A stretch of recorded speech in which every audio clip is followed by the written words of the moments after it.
Oh, right. What am I doing? I don't remember how to stream. There we go.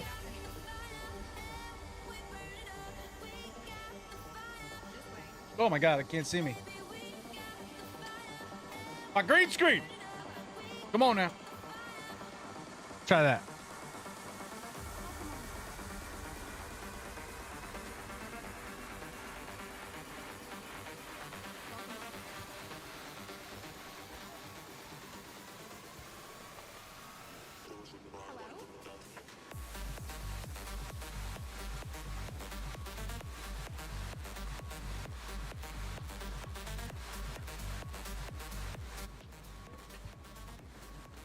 Okay, that music is definitely motivating, but it's heavy.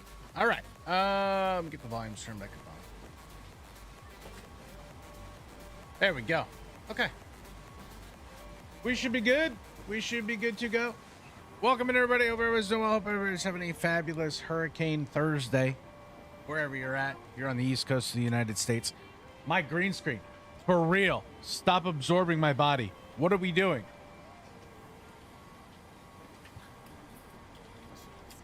It's a problem.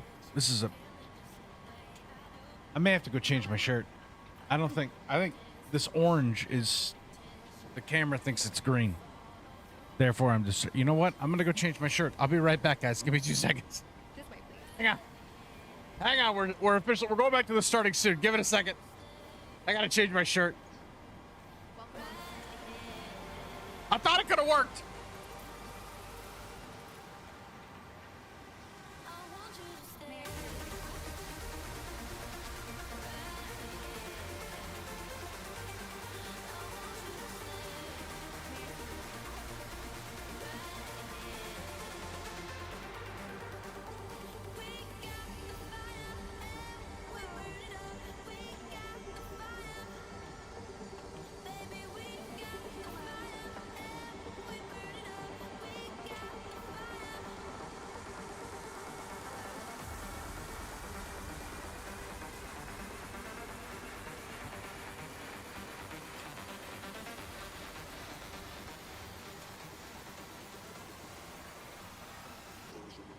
All right, I think we're gonna be okay now.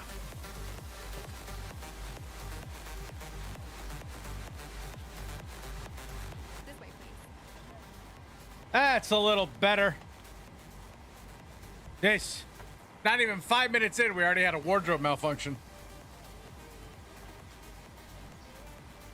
Welcome on board.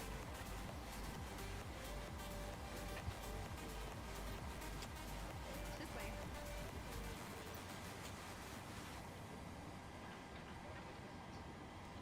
Okay. What are we doing here? We've got... I'm trying to think. All right, Boston to Minneapolis. I've got clearance because tower, ground and tower are both on. That's good. Let's get everything loaded in here. I've got all that imported. That's good. Now I need to actually do the other stuff. FMC, that's good. We're gonna go route, flight plan requests. We're doing sim brief here. Set the payload, set the fuel, select the route.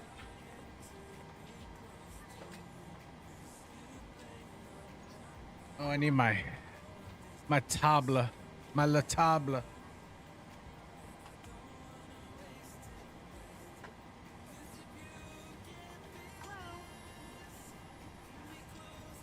Gotta turn the tablet stream on here. Go. Good afternoon.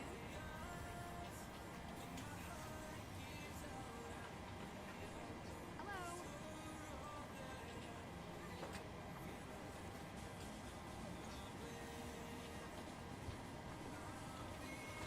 Hello.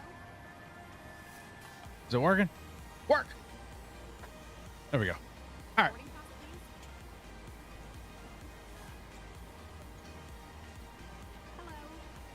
Hello. Okay, so we got all that. We'll go ahead and load the route. The route loaded in here.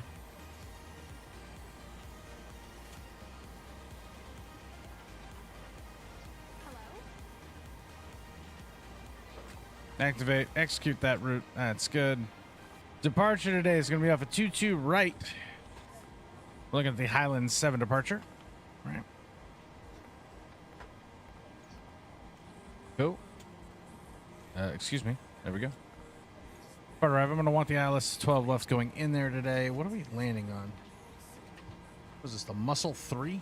May I see your boarding pass? Muscle 3 arrival into 12 left from. Double check my flight plan here. Welcome on board.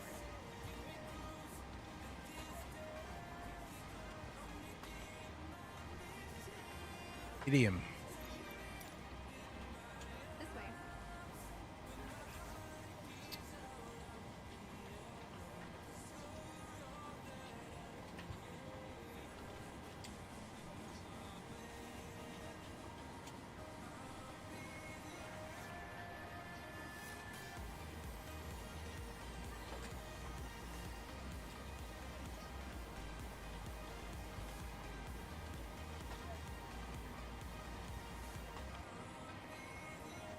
Perfect. ILS is 12 left. We're going to go ahead and do that one from CJ. We'll add that to the route. Perfecto Mundo. That's in. Cool. All right. We've got all that plugged. That's good. Now let's get some limit numbers in here as well. I am going to need some limit numbers.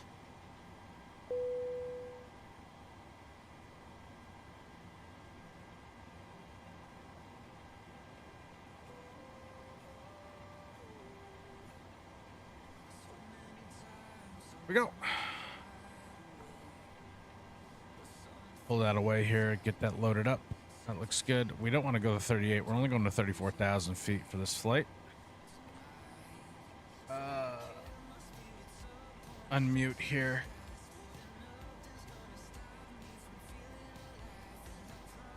There we go. Hello, Dan. All right. N1 limit. Let's go ahead and get all that plugged up here. Let's get performance tools up. Importing from the OFP, not so much, but we are going to do 22 right. Import from the aircraft. Import the weather.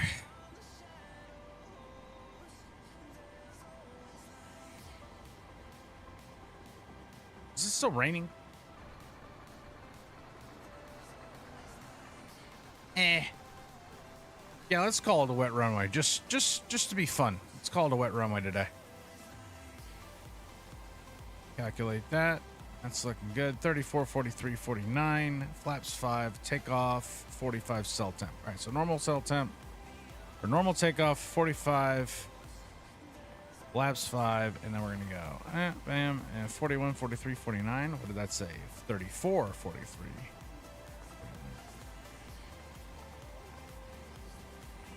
All right.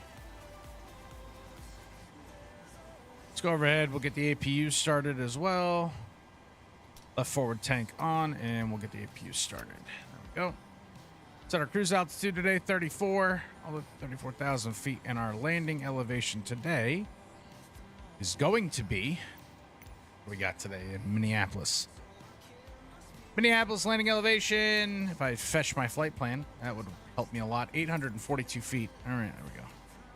We'll set that for 850. APU's coming up. Let's get our V2 speed plugged in to the MCP at 149. Perfecto Mundo. LNAV, VNAV, and LNAV are armed. And auto brakes RTO set, lights not out. Why? Come on. Anti-skid in on. What do you mean? Oh, I know why. I'm dumb. We'll figure that out. All right, APU's up and running. We've got bleed air coming through. That's all good. Now we can go ahead and drop the ground power, air conditioning unit. All the other stuff has been pulled away from the aircraft to ensure that the parking brakes are set. We're going to want 121.9 for ground to push back. Thumbs up, please. And then we'll want 28.8 in the backup for tower frequency. Delta 297, Boston Run, hello. You have a PDC issued. That guy's very loud. Hi, so I just received the PDC, so I have to call you back for the push. That's right, Delta 297. Okay, he's very loud today. Cool, I have to deal with a loud controller. Actually, I'd rather deal with a loud controller than a quiet controller, and always much rather deal with a loud controller.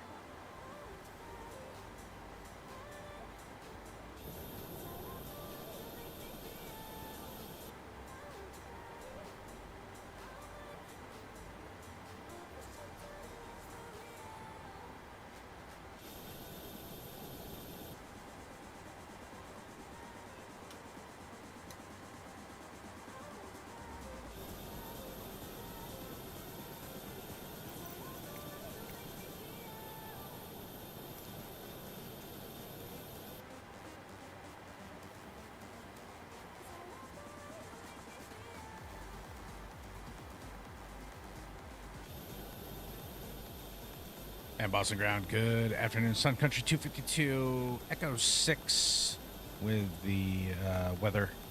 We have Papa for the push, please.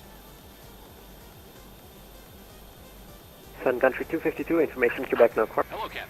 We're ready for pushback. All right, we'll grab Quebec. Sun Country 252, pushback onto Alpha is approved. All right, on to Alpha approved, and we'll grab Quebec for you. Call you back with it for the taxi for Sun Country 252. Roger, thank you. All right, so we'll get the pushback rolling. Departure check completed. Bypass pin inserted.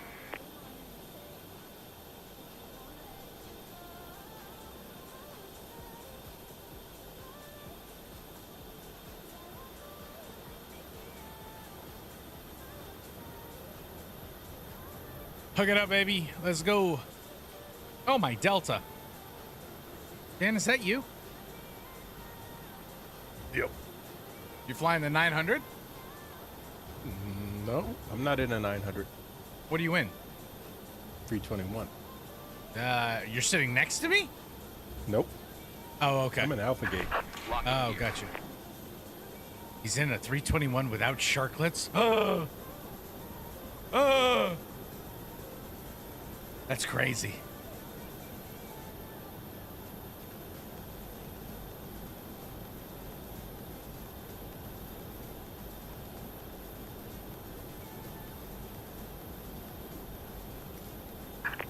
Release parking brakes. Commencing push. All engines clear. Start at will.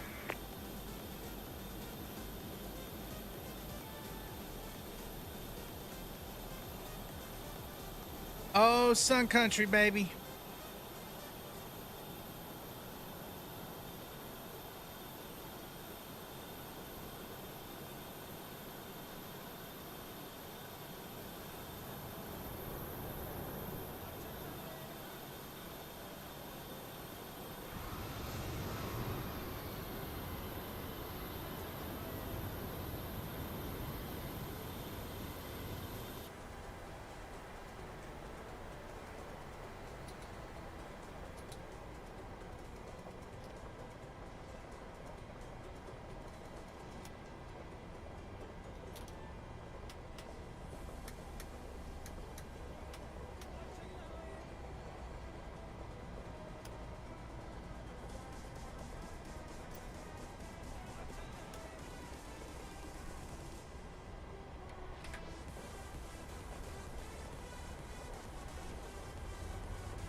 Spirit Wings 135, runway 22 right, taxi via Alpha, November, cross runway 15 right.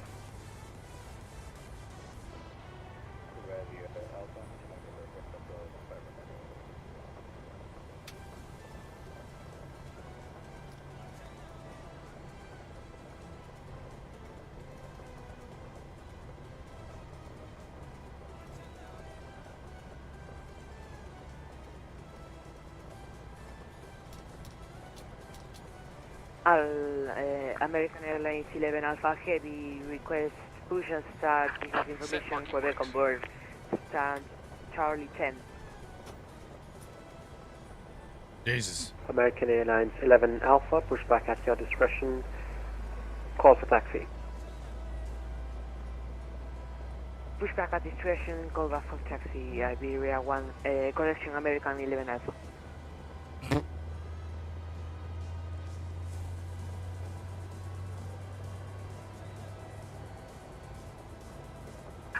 Unlocking gear.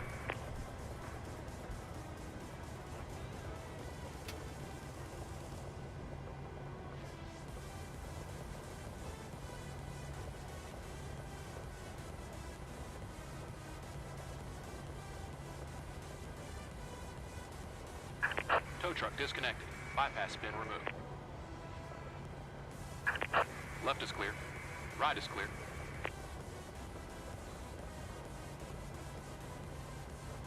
All right, up, running.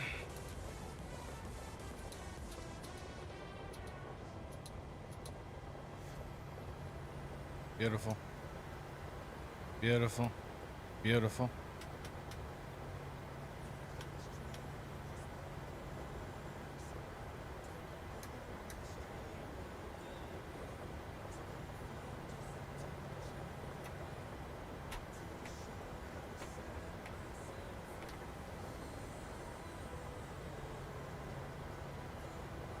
Okay, Boston Ground, good afternoon, Delta 1048, Alpha 14, we'll go back. Ready for push and start on the kilo. Delta 1048, Boston Ground, hello. Push back at your discretion. Proceed to spot 7 and call for taxi. Alright, pilot's discretion, spot 7, we'll call taxi, Delta 48.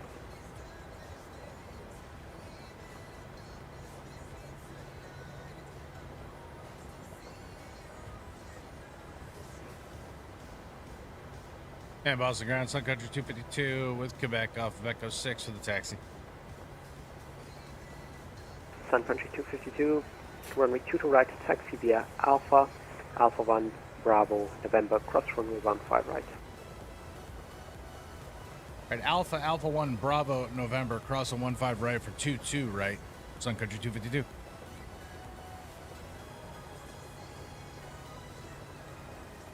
Spirit Wings 135, cross runway 15 left.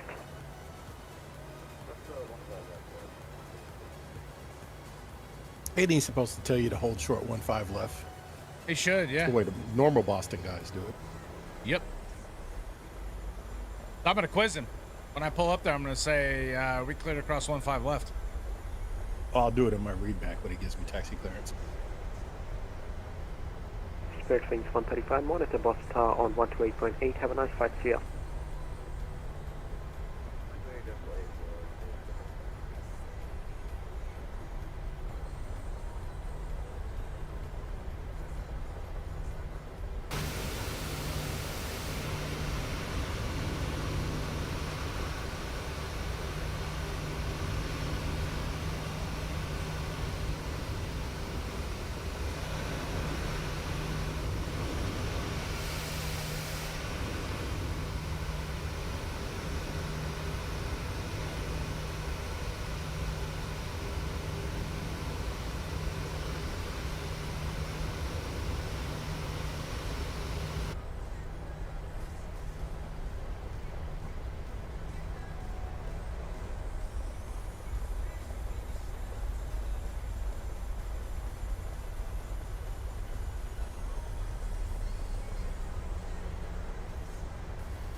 Oh my God.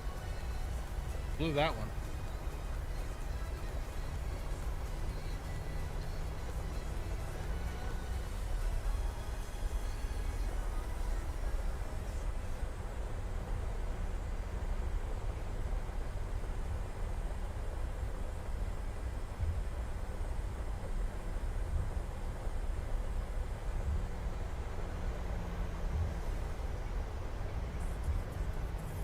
Sun Country 252, cross runway 15 left. Cross 15 left, Sun Country 252. Wasn't aware that I was supposed to hold short of it, Bubba.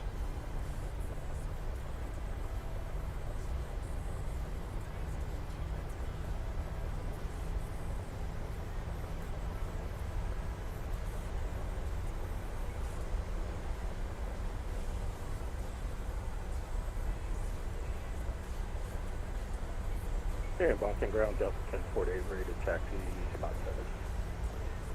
Stand by. Sun Country 252, monitor Boston Tower 128.8, have a nice flight, see ya. All right, monitor tower, Sun Country 252.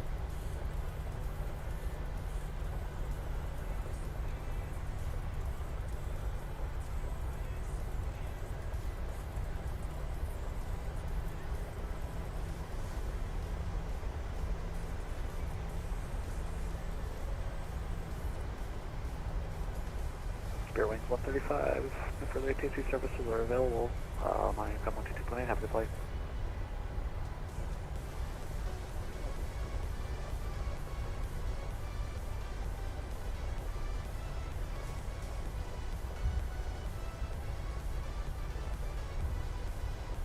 Sun Country 135, in case I missed it, my income 122.8.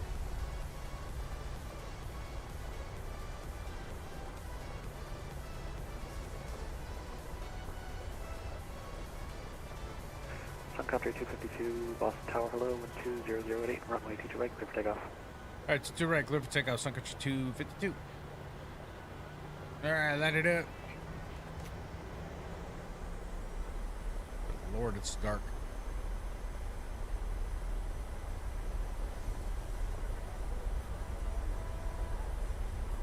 Feel like I'm in France.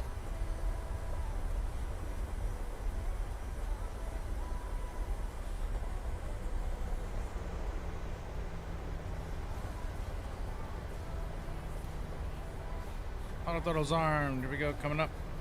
40%.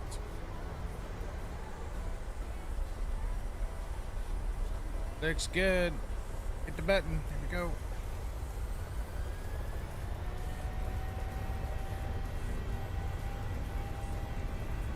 Airspeed's alive.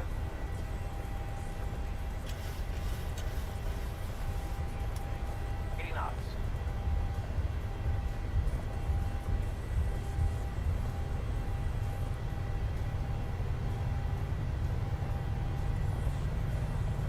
V1. Rotate.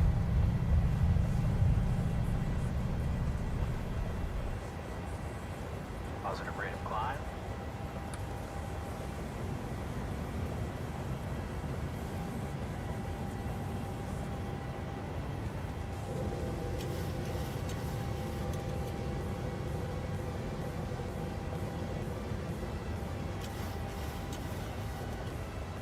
Sun Country 252, no further ATC services are available, frequency change approved, have a good flight. All right, frequency change approved for Sun Country 252. We'll see you.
American Owl 11 Alpha, Boston Tower, good afternoon, wind 2008, runway 22 right, clear for takeoff.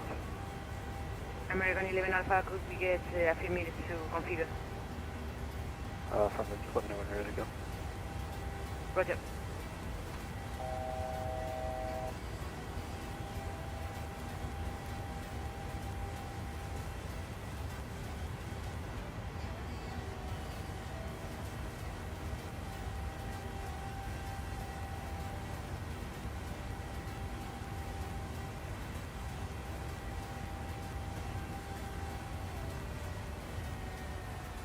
American 11, I think now we are ready for takeoff. American 11 Alpha Heavy, runway 22 right, clear for takeoff. Runway 22 right, clear for takeoff, American 11 Alpha, thank you.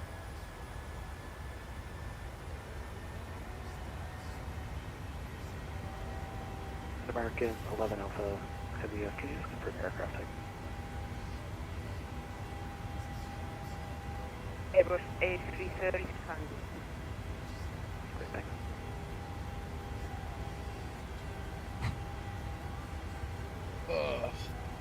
All right. Airborne.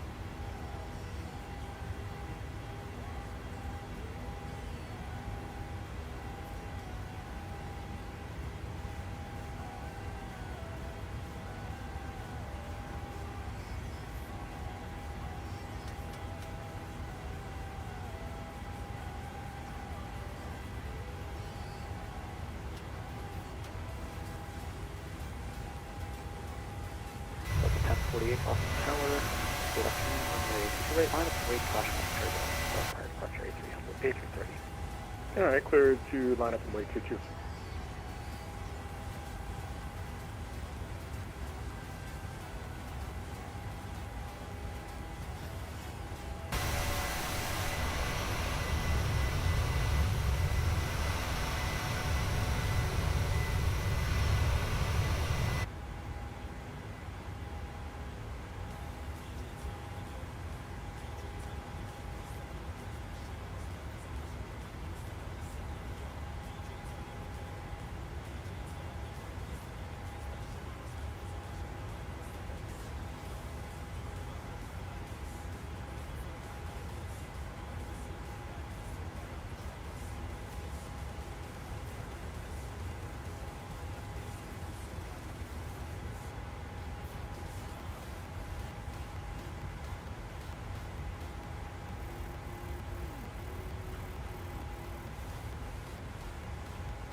Man, I'm tired today, man. This weather. Tell you what, all this weather, this rain and gloomy skies and stuff, it just makes you tired, man. Might have bit off more than I could chew streaming. I might just do the one flight. American 11 Alpha, giving out 3,200 for flight level 220. To the East 3 departure.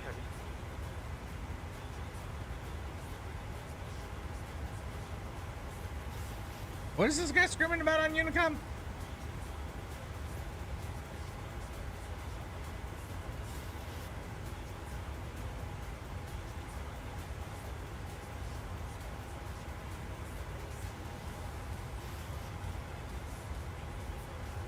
Definitely gonna heat up my other chicken breast for lunch.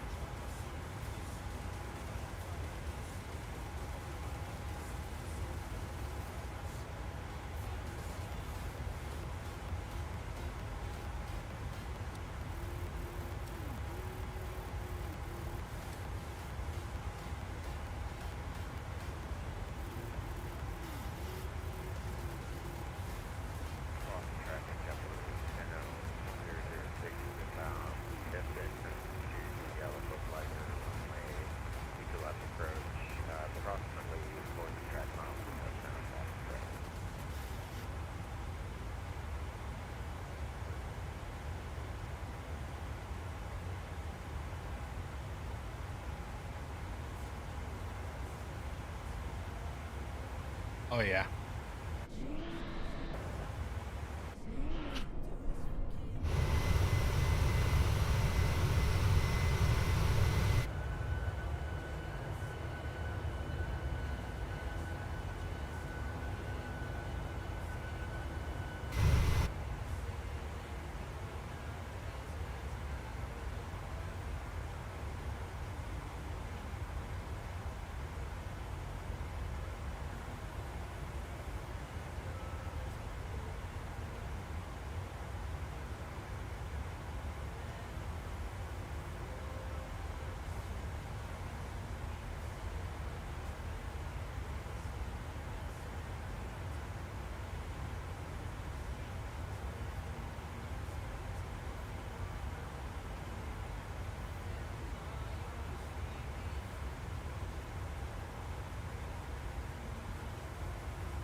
Yeah, right. You off the ground yet, Dan? Huh? You off the ground?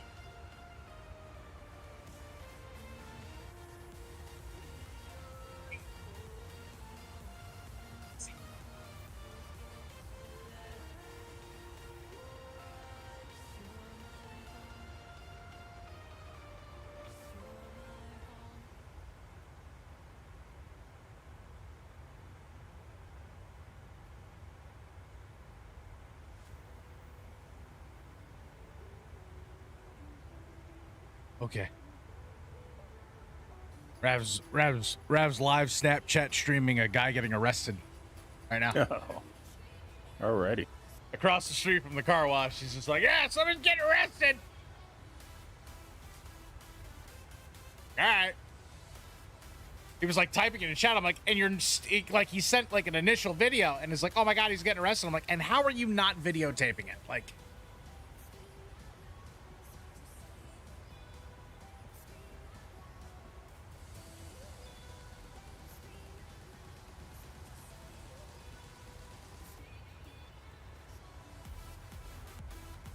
bop, bop, bop, bop, bop, bop, bop, bop, bop, bop, bop, bop, bop, bop, bop.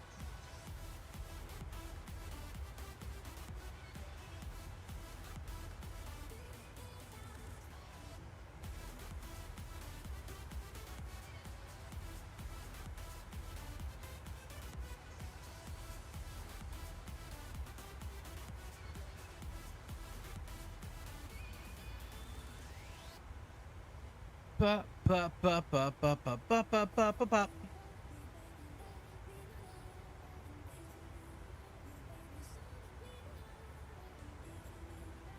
I drank 123 ounces of water yesterday.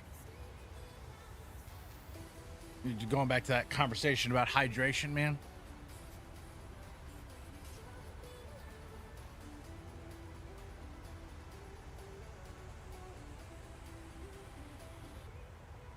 Gotta stay hydrated, baby. Gotta stay hydrated.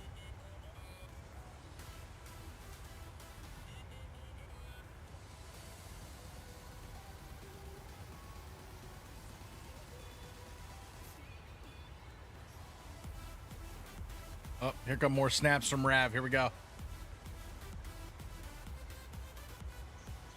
Oh, it's a field sobriety test. Shit.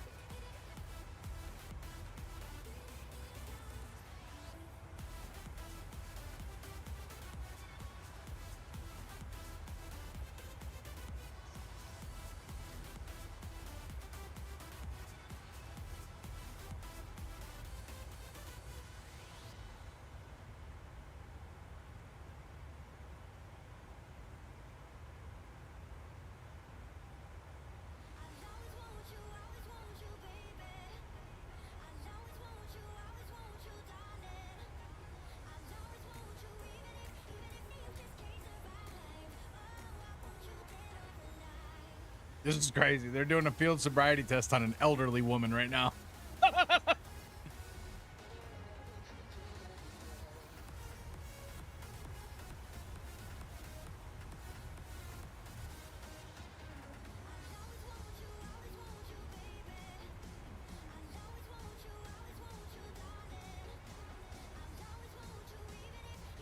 That's wild.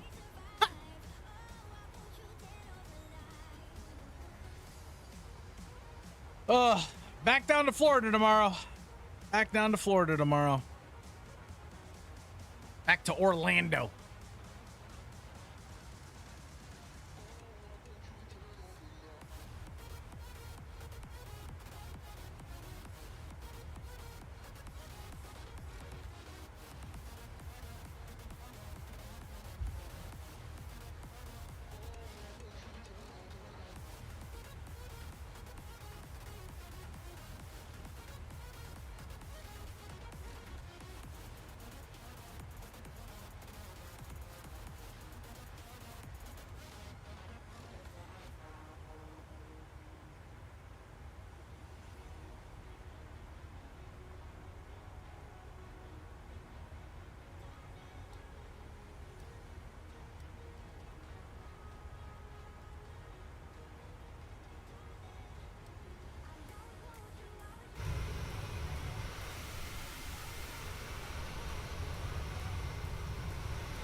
Got some blue diamond almonds, man. Woo! Tell you what.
Nice little DUI arrest in Aurora, Colorado just now. There you go.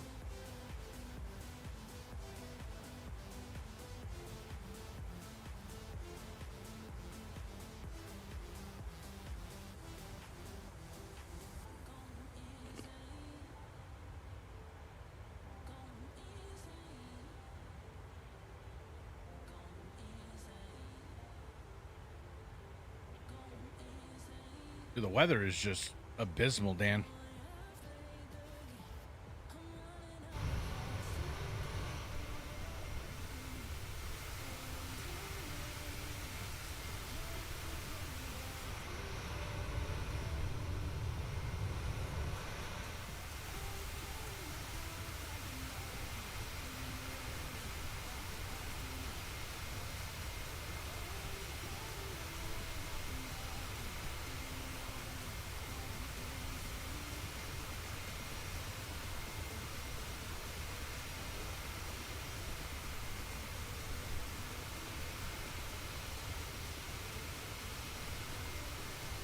Mayor asked, did I steal these from the jet yesterday? The answer is absolutely.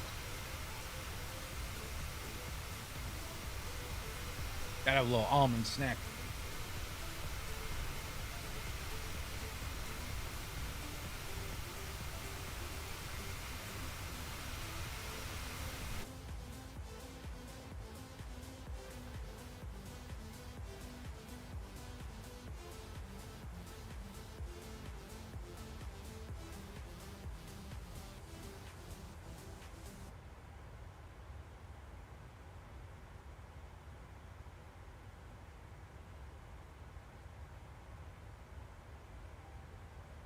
Dan, what should I get for some new rudder pedals? I need new rudder pedals.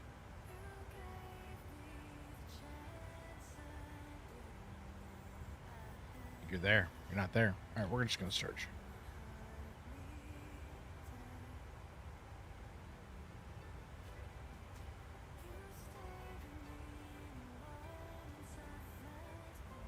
Get Thrustmasters for 184.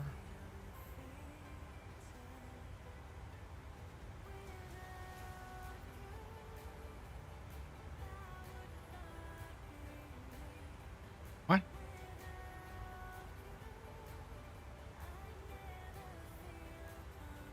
That doesn't make sense.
Why are rudder pedals so expensive?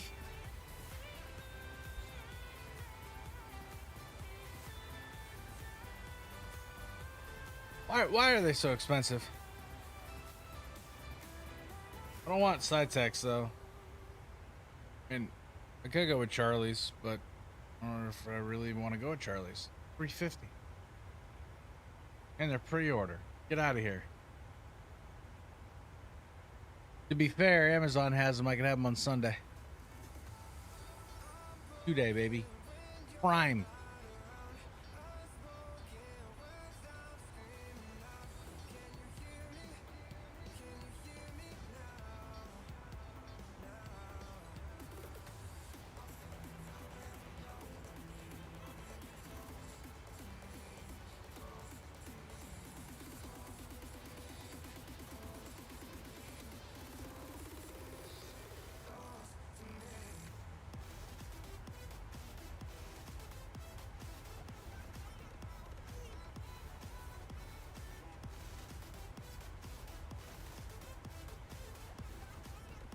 Not gonna lie, I like those.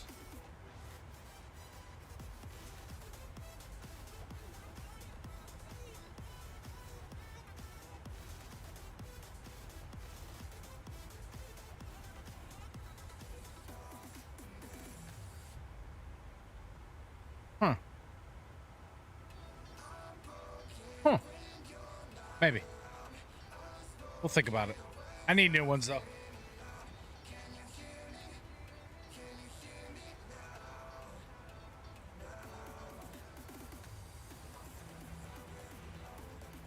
Started this new kick of being responsible with our money though, so I don't know. But that is kind of a necessity. Can I justify it? Yes, I can. I'm using CH pedals. And they're trash.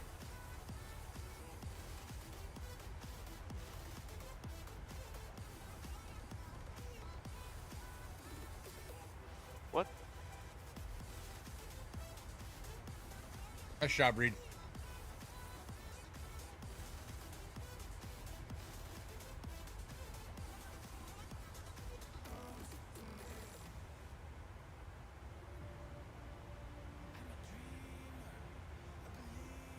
All right. It's YouTube. It takes longer. Okay. Just wondering.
Ugh.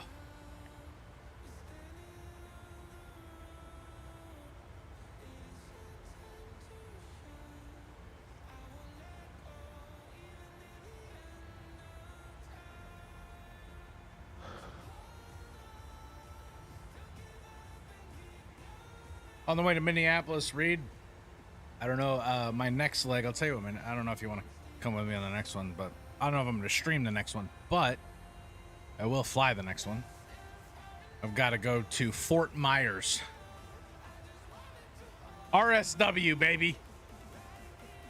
Right back where I was yesterday. How far away from Minneapolis?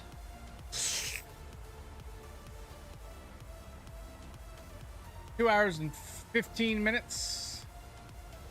Okay. You got plenty of time, dog.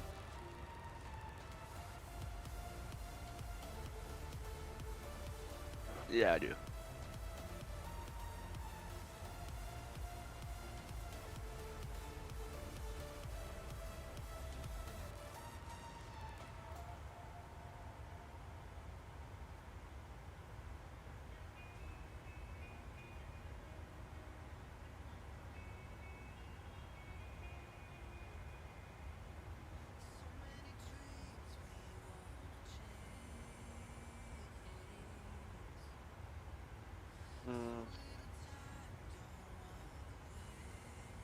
I might go crazy and apply for like Southwest or somebody after these 7 days. No, maybe not. Maybe I'll go to like I'll try to do like Delta, United, all those. See what happens. RSW.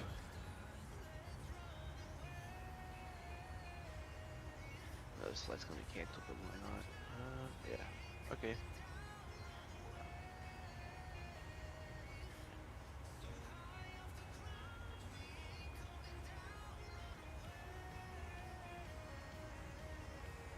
We're north of Schenectady, New York right now.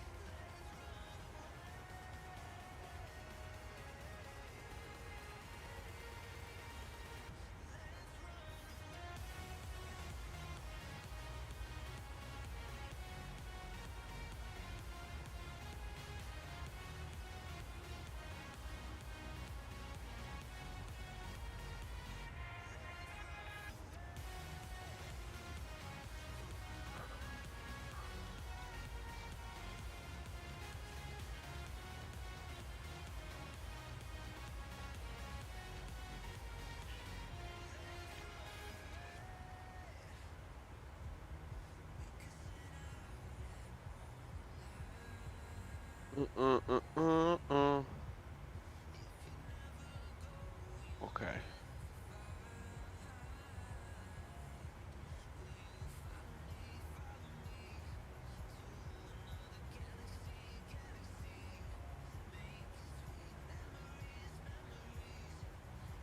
There's only one way to reach the top without sacrifice. Cheating. Cheat on muffins with Muffins. Big on protein, low on sugar, huge on flavor. Quest Bake Shop. It's basically cheating. You just have that at the tip of your tongue, Lombo? You know? Guy loves ball. He does. Lives it. Loves ball. They're having a good time in that car ride. Without a doubt. What do you think? They're turning on Bruce right now. They just turned it on. Yeah, he's probably Singing. Yeah. hanging up the phone. Turn that shit back up.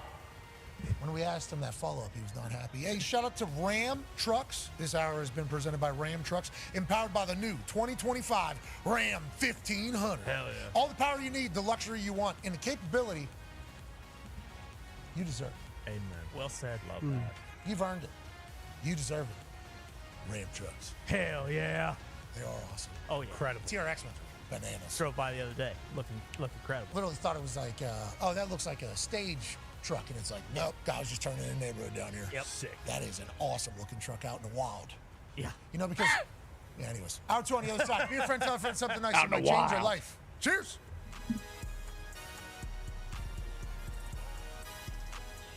Is now. He's a man who will be compared to forever whenever they're talking about GOAT conversations in the sport of football. That's because he won 7 Super Bowl, was consistently dominant for more than 2 decades at football. Ridiculously handsome. So absurdly handsome. An underdog story, too, picked at 199 at the NFL draft. Not a top 5 pick, not handed anything, and then what did he do? He went to work, did his job, became the greatest of all time, and now a phenomenal businessman and a great representation of the greatest league on earth. Ladies and gentlemen, Tom Brady. Hell yeah, dude. What's up, my man? Tom, I thought this was all potential gimmick rip. I didn't know if you were actually on the show. I'm so pumped you were here. Hey, we love you, dude. We love you, Tom. I appreciate it. When you're 40 years old and you've won 6 Super Bowls and you're already being called the GOAT, was there anything to you getting to the point of just being, I'm tired of Bill Belichick talking to me like I'm a 23-year-old?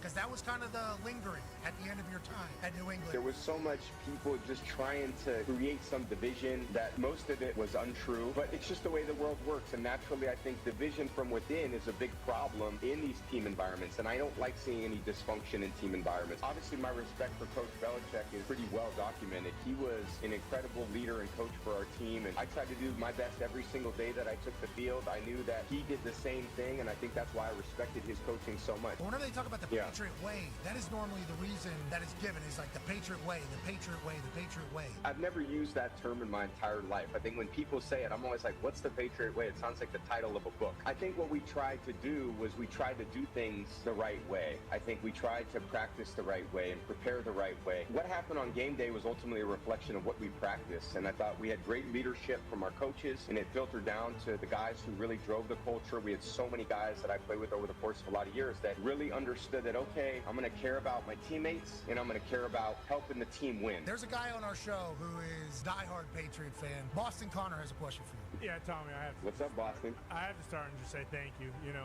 my whole life has been incredible because of the fact that you have won 6 Super Bowls. And, you know, I'm a loser every day, but I'm a winner as a football fan because of you and what the Patriots were able to do. So thank you. What do you think the new era of New England with Mayo is going to be? Him coming back into coaching, I think is great for the NFL and certainly great for the Patriots. He's got a great understanding of how things need to be done. I think Gerard does an incredible job relating to everybody in the locker room, all the coaches, and I think he'll do a great job. Going into the booth, are you utilizing the same thing, hearing what people are saying about you going in there? And how do you balance that while still being a human? The broadcast going to be 5 years from now is going to be hopefully more improved than the one that starts on day one. So I'm going to go in there with the opportunity to start and learn, and I'm sure by the end of the year I'll feel more comfortable. I really want to be a great ambassador for the NFL and the game. I love the sport. I love the athletes. I love the organization. The following program is a collection of stooges talking about happenings in the sports world. It is meant to be comedic informative. The opinions expressed on this show do not necessarily reflect the beliefs of their peers, their boss, or ESPN. There may be some cuss words because that's how humans in the real world talk. If you are young, please seek permission before watching any further. Hey, why? Let's go. This show stinks, and the fact that you listen, we are very, very thankful for. McAfee on the line with a gorgeous assist. The all-time leading tackler for the Green Bay Packers, you pig! Damn it! Your friend tell a friend something nice could change their life.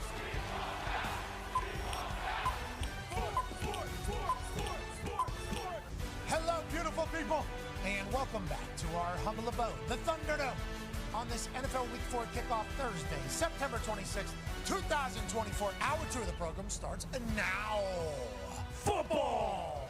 Nailed it. 36 years in coaching, 18 in college, 18 in the NFL. That's Chuck Pagano. Talks the tables here at Bus Connor and at Ty Schmidt. Mustache looks solid today. Oh, thank you very much. Yeah, I got cleaned up yesterday, so I'm glad it's looking good. Well, it might be because it's under that cap. Yeah, amen. Shout out J.R. Mahon's, best pub in all of Ireland. Sláinte, Mahon's family. Love you guys. Miss you guys dearly. What's the crack? I think we got to go back. Hey, we do have to go. We have to go back immediately. We need to get those chips. Yeah, those chips. The Tato crisp. Yeah. They were so good. Salt and vinegar. I'm not a big chips guy. We had salt and vinegar chips on the plane.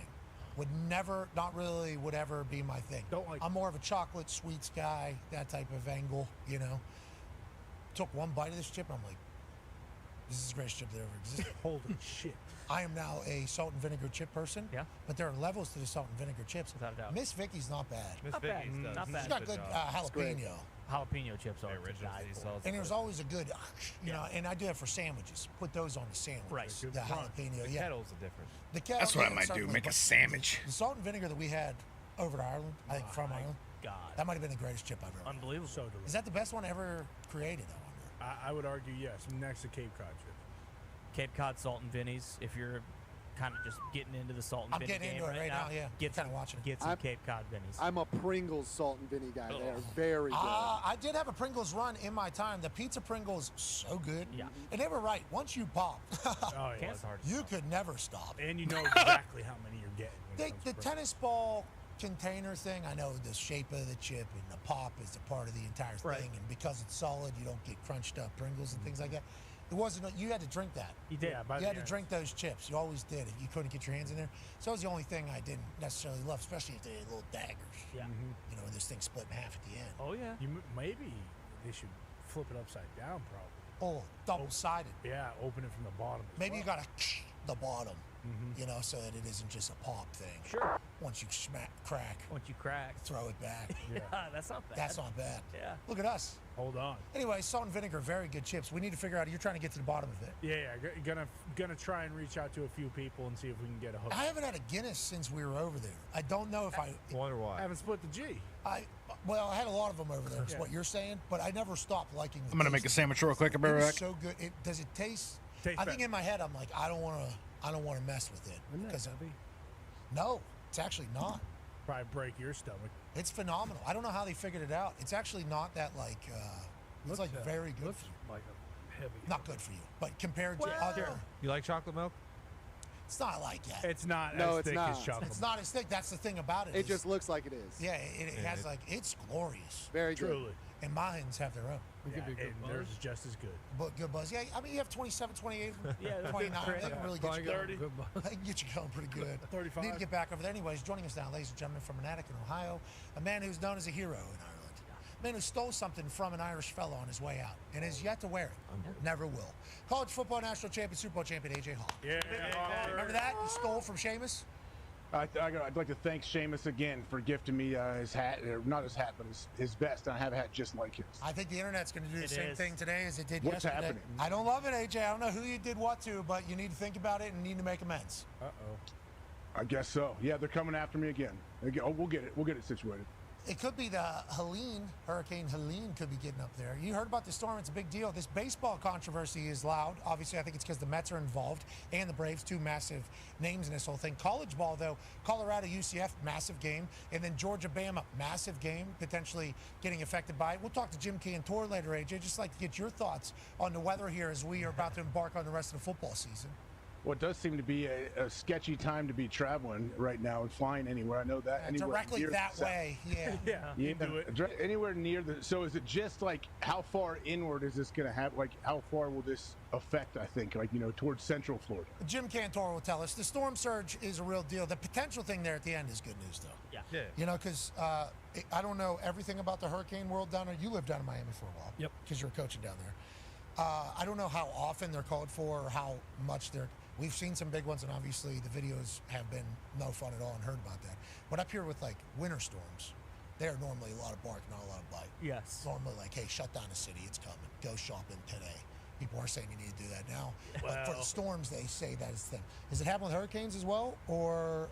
Absolutely, but like in the Gulf is a different deal because they can either, lose power, lose strength, go from a Category 3 to a 2 to a 1. But when they're coming up on the Atlantic side, on the eastern seaboard, like we had 2 games canceled at University of Miami, 2 different seasons. So we canceled the game. We got a big deal from the north. Give me the pressure, cold front pressure, right?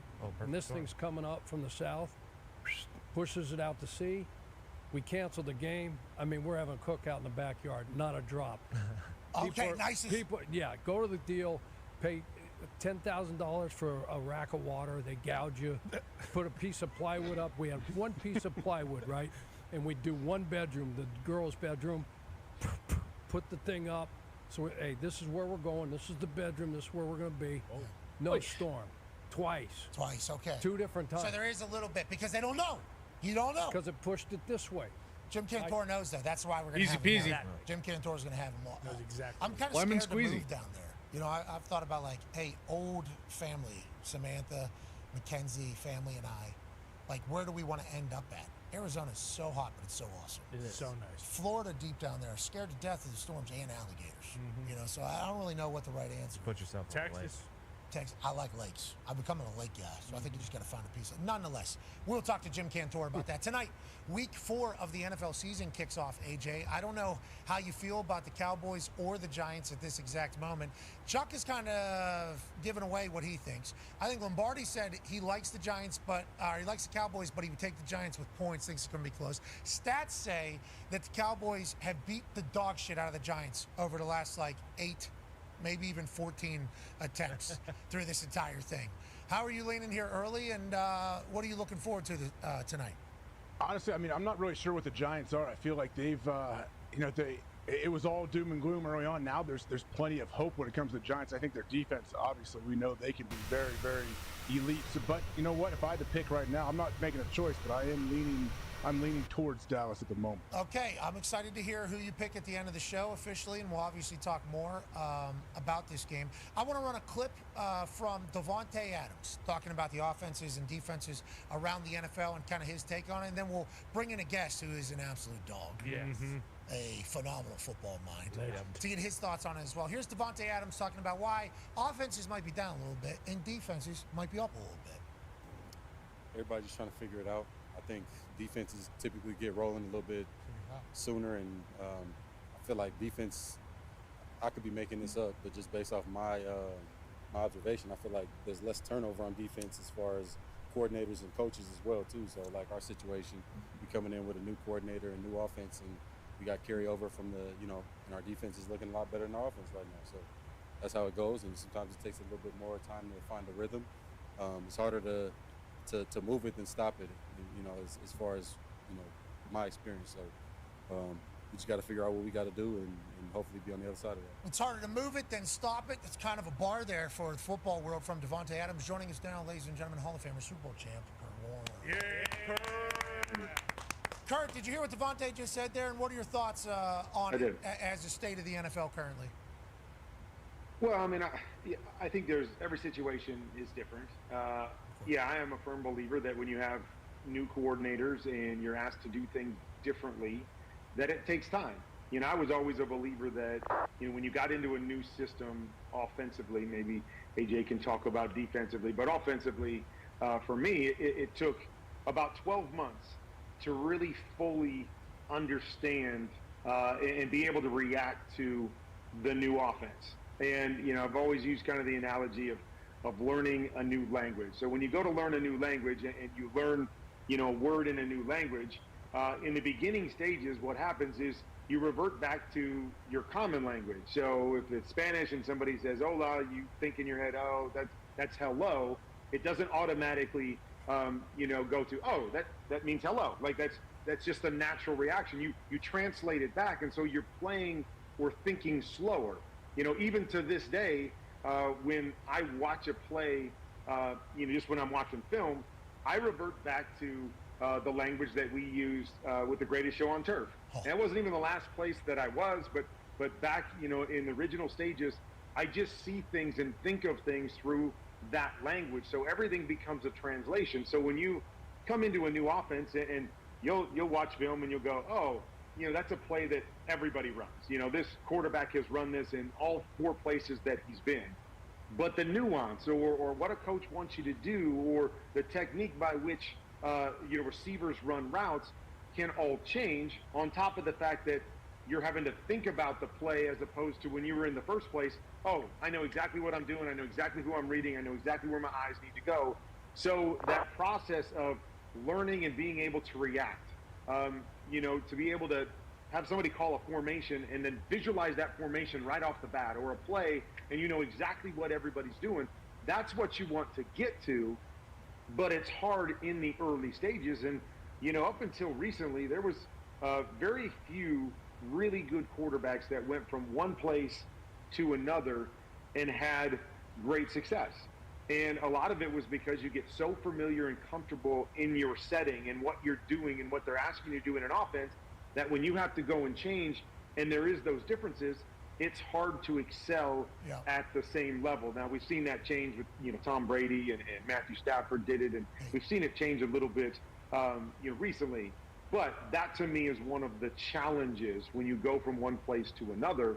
Even though you're a really good quarterback, it's seeing and understanding the nuances of the new offense the same way you did the old offense. Yeah, and Matt Ryan coming to Indianapolis didn't work. I don't think he ever fully grasped the offense. And I think you hear people say, like, we used to call it or we called it this, and then they have to learn the next one. Tom Brady and Bruce Arians, obviously down there in Tampa, it wasn't until Bruce and them decided, like, okay, yeah, we'll do Tom's. We'll do Tom's offense. Did they really start to have success? Peyton gets to Denver, and they say, hey, what do you want to do on the offensive side of the ball? It's like that is seemingly what has happened in a couple different places. And then, you know, with offense coordinators changing so quickly these days, there's obviously, you talked about the greatest show on turf. We got a stat from Hembo earlier today.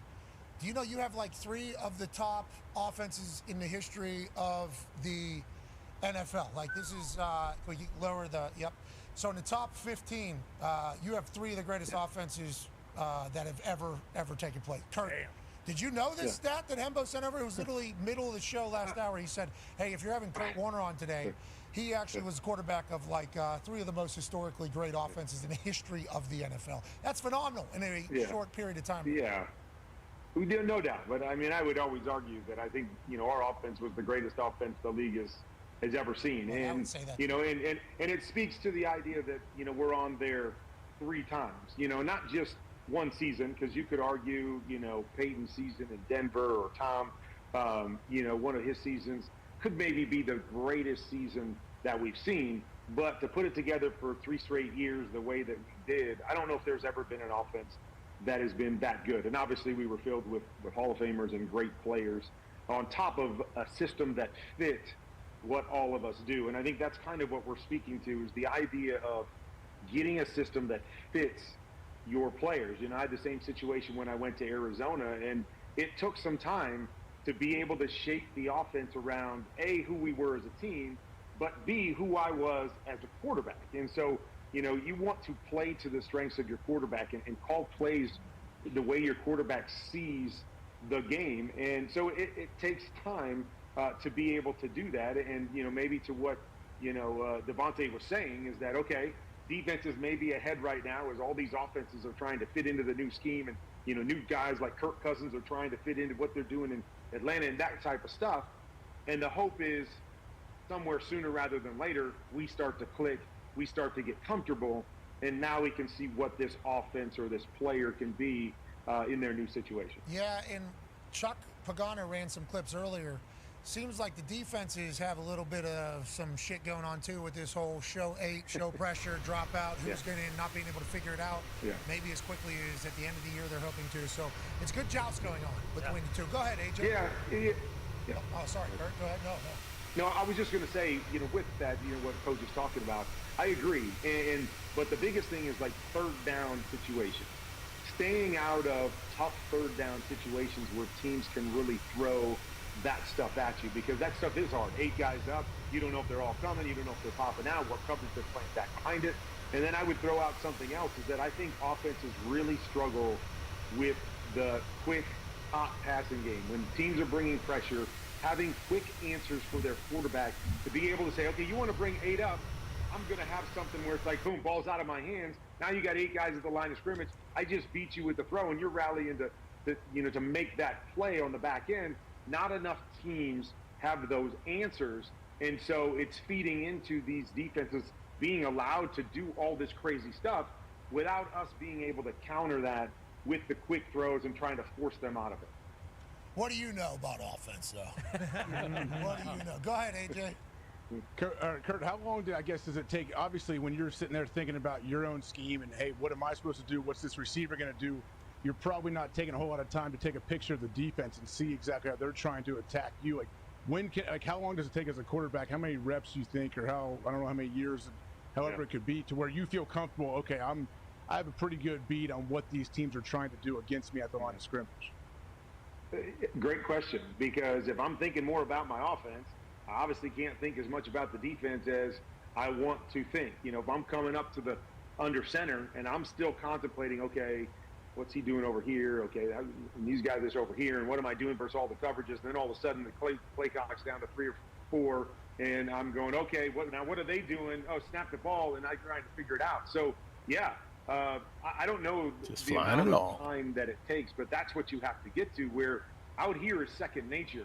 I know. There you are. I was wondering where you were. The back of my hand. I can. Yeah, I went to eat now, and do some stuff in the back of the house. What are they doing? Oh, safety's going back to cover 2. Great. I'm going myself up. Football and those types turkey, of things. ham, and cheese sandwich. Yeah, you start stacking all that together, and then and you a couple add, of almonds. You know, the nuances of these defenses and the looks they're Good giving spicy us. It's not Asian ramen. Basic, where I can figure it out in a half a second, and now it just continually stacks up, and it goes to the conversation that we had. I went with last week. that I believe because of some of that, a lot of these teams are going boring to the old pure sandwich. progression type passes. You So throw now some the Doritos on quarterback it, and it's doesn't have to meal. know. Like, just drop back and go look at that guy and see if he's open and throw it. Yeah, but we don't like that, Kurt. We don't like that. I gotta be. Flavor. I know about we. Oh yeah, well you're not doing that I know anymore. about I. What? I don't like that, and Gotta eat the good stuff. People are saying I'll eat some good stuff, a but lot of people are saying, well, the game has gotten so complex, and it's interesting. I just gotta because there say, are some I think realistically, situations for there's me, no number doubt one, it's just about it. And don't there's eat nuance after to this 7 with o'clock The athletes that we have now and drink a lot of you know, water. that make some things harder. Like, but if you just go and that's watch simple. games, I realistically should be able to eat whatever the fuck I want during the day, but as long as I don't eat after 7, you can play. and I just drink a lot of water, I'll be fine. You still have to cover the zones in those coverages. Like, teams aren't out there, bringing all these pressures and then just leaving half the field wide open. Like, they're getting people to those areas to play the base coverages that we've always seen in this league, and we primarily see in this league now outside of those changeups. And so it's recognizing what we need to recognize. It's understanding your play to know, I don't really care what the big picture coverage is. All I need to know is if we've got 2 guys over here and they've only got 1, I can read that guy and make a play. And so I think sometimes we're kind of dumbing it down for these quarterbacks, like, oh, they can't handle all this. And B, we're not being able to focus on the small things, that we need to look at. You don't need to know what all 11 guys are doing. And I know we used to always say that, hey, good quarterbacks know what all 11 guys are doing. No, we don't. We just know, can they cover the guys that we have running these particular routes? Because all I need to worry about is 2 guys. Oh, do they have a guy deep and a guy underneath? Can they cover this concept? I don't really need to know what all 11 are doing if I know those little things that I'm looking at. And I think those are some of the things that are missing in the league. And again, we're trying to dumb it down and simplify it because we believe at the end of the day that will make more guys more successful. I just don't necessarily buy into that adage. Well, we feel that way, and I want to let you know, as a punter, I knew what all 11 guys are on the field. Oh, yeah. Yep. Okay, every single one. Yes, you did. I knew what everybody's job. I had a front row seat. Bingo, yeah. He knew what everybody was doing, Hell too. yeah. So the coach and the Oh, punter. no. We knew what everybody's job was, like what they were supposed to do. We just didn't see them, on the snap in 3 seconds. I couldn't see what all 11 guys were doing. Okay. But I just needed to know that the few that were important to me, I needed to know what they were doing. Punting a little bit more mentally tasking than quarterback. Yeah. That's what I just... It sounds like it. Sounds like it. I mean, okay. That's a big deal. I'm pretty pumped up about it. Yeah, what did Kurt Warner says it? No, I'm joking, obviously. The the quarterback situation that kind of rings the most true, I think, with what you just said, being quite a benefit if you know what the hell is happening, is very apparent in Carolina. Ty has a question for you. Yeah, Kurt, after last season and obviously 2 weeks through this season, a lot of people are basically saying, like, hey, this Carolina Panthers team might be the worst football team ever, maybe the worst franchise in sports. And then all of a sudden, Andy Dalton goes out there, throws for 300 yards and 3 touchdowns. Is it really as simple as, hey, they needed a guy like Andy Dalton to be in there, and now this is a team that could go out there and win several games this year? Like, can you really boil it down to, hey, they just needed to replace Bryce Young, and now Andy Dalton has the keys, and with Dave Canales, like, they could actually maybe do something this year? Well, first I'll say I'm not sure if anybody saw that coming from Carolina. So, what you saw from Carolina the last year and a couple games when Bryce was the quarterback, no, I didn't see that. I didn't know what they were capable of offensively because it didn't look good, and they weren't creating big plays. Now, did I believe that putting Andy Dalton in there, and this is twofold. First, I've been an advocate of Andy Dalton and believe he's one of the 32 best quarterbacks in the world for a long time. And because he doesn't have the physical gifts of some of these guys in the league, I think his career has gone a different route, and he's found himself as a backup when he should be a starter in this league. Like, he's better than, at least half the quarterbacks that are starting in the league right now. He's better than them. He's smart. He's accurate. He knows where to go with the football. He makes the layups. He gets the ball out of his hands quickly because of the things that I'm talking about. And that automatically helps your football team because, if nothing else, you're not taking sacks. You're not making negative plays. And so any team that makes you know, a 4-yard gain instead of a 5-yard loss is always a going to have a rival that better it's asking me chance to do be a good tomorrow? football team. Like, Andy Turbojet played only? good in that game. Because I think Andy could play a lot better than he played in that game, and they still put up a bunch of points and moved the football. You fly tomorrow? They were on schedule because of the way that he plays and the way that he gets the ball out of his hands. And so I don't know how good they can be. We're going to have to see it a couple more weeks and go, man, was that just, you know, new energy and kind of the perfect storm? Or are they a team that's capable of all this? But yes, it is as simple as when you take a young quarterback who's struggling to see it and get the ball out quickly and get the ball out on time, and you put a quarterback in there that can do all of those things, yes, I do believe it's automatically going to make your team better, even if you don't necessarily have great talent, right? If you have a receiver that, you know, gets separation at the top of his route, but he's not going to hold that separation, better get the ball out on time, better get it to him, you know, when he gets open. You do that, now we get a big completion. You're late on that, now it's a knockdown, it's an interception, the defense wins. And so that kind of stuff makes a huge difference in this day and age, well, really, in any day and age, when you've got a quarterback that can do that. Did you say Andy Dalton was born with red hair? That's why people don't give him credit? Is that what you said? I did not. I don't think I heard that. Yeah. Is that what you heard? I'd have been thinking. Yeah. I heard you might have heard that in my mind, but I did not say that. No, I heard it out of your mouth. Is that what he said? Oh, good. Okay. All right. He has red hair. That's what I heard. That's how this brain took it, I think. As soon as you said it, wow. Wow, yeah, I agree. He is maybe the most powerful redhead right now? Definitely up there. I mean, Ed Sheeran, pretty good. Meghan Markle's husband. Yeah. Did that make you feel I don't good? have an opinion on that. That made you feel so good. Last question here from us. We know you have to go. I know that you're a square dancer, line dancer, two-stepper. Okay, we know that from American Underdog. Great movie, available now on Hallmark, I believe. Make you cry. Do you watch PBR at all? Do you get a chance to watch any PBR stuff?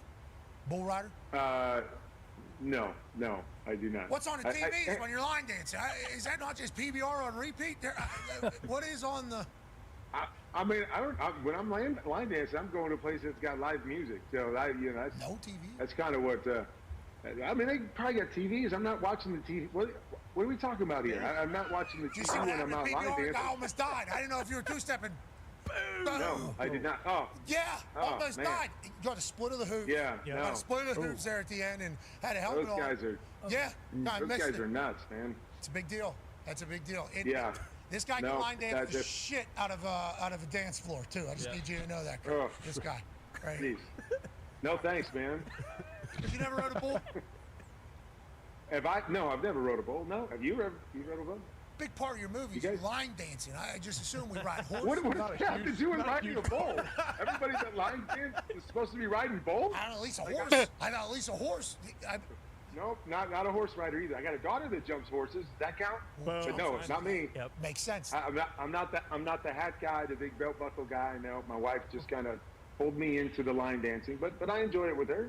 But I'm not all cowboy-ish like that. No. You'd be a good cowboy. Yeah. You'd be a good cowboy. Yeah, I don't know about that. You're great talking football. Ladies and gentlemen, Hall of Fame. Well, thank you. Champ Kurt Warren. I thought he was a cowboy. He's out there with corn. Yeah. He's so confused. I don't know what we're doing here. I don't know. Like, he was so What are you talking about? Watch this guy get his brain stuffed out. That's all it was. You don't see That's this? all it was. You never see this? Yeah, I really thought there was an opportunity to get PBR in the show right there. Yeah, awesome. And it was. And you did it. We made it.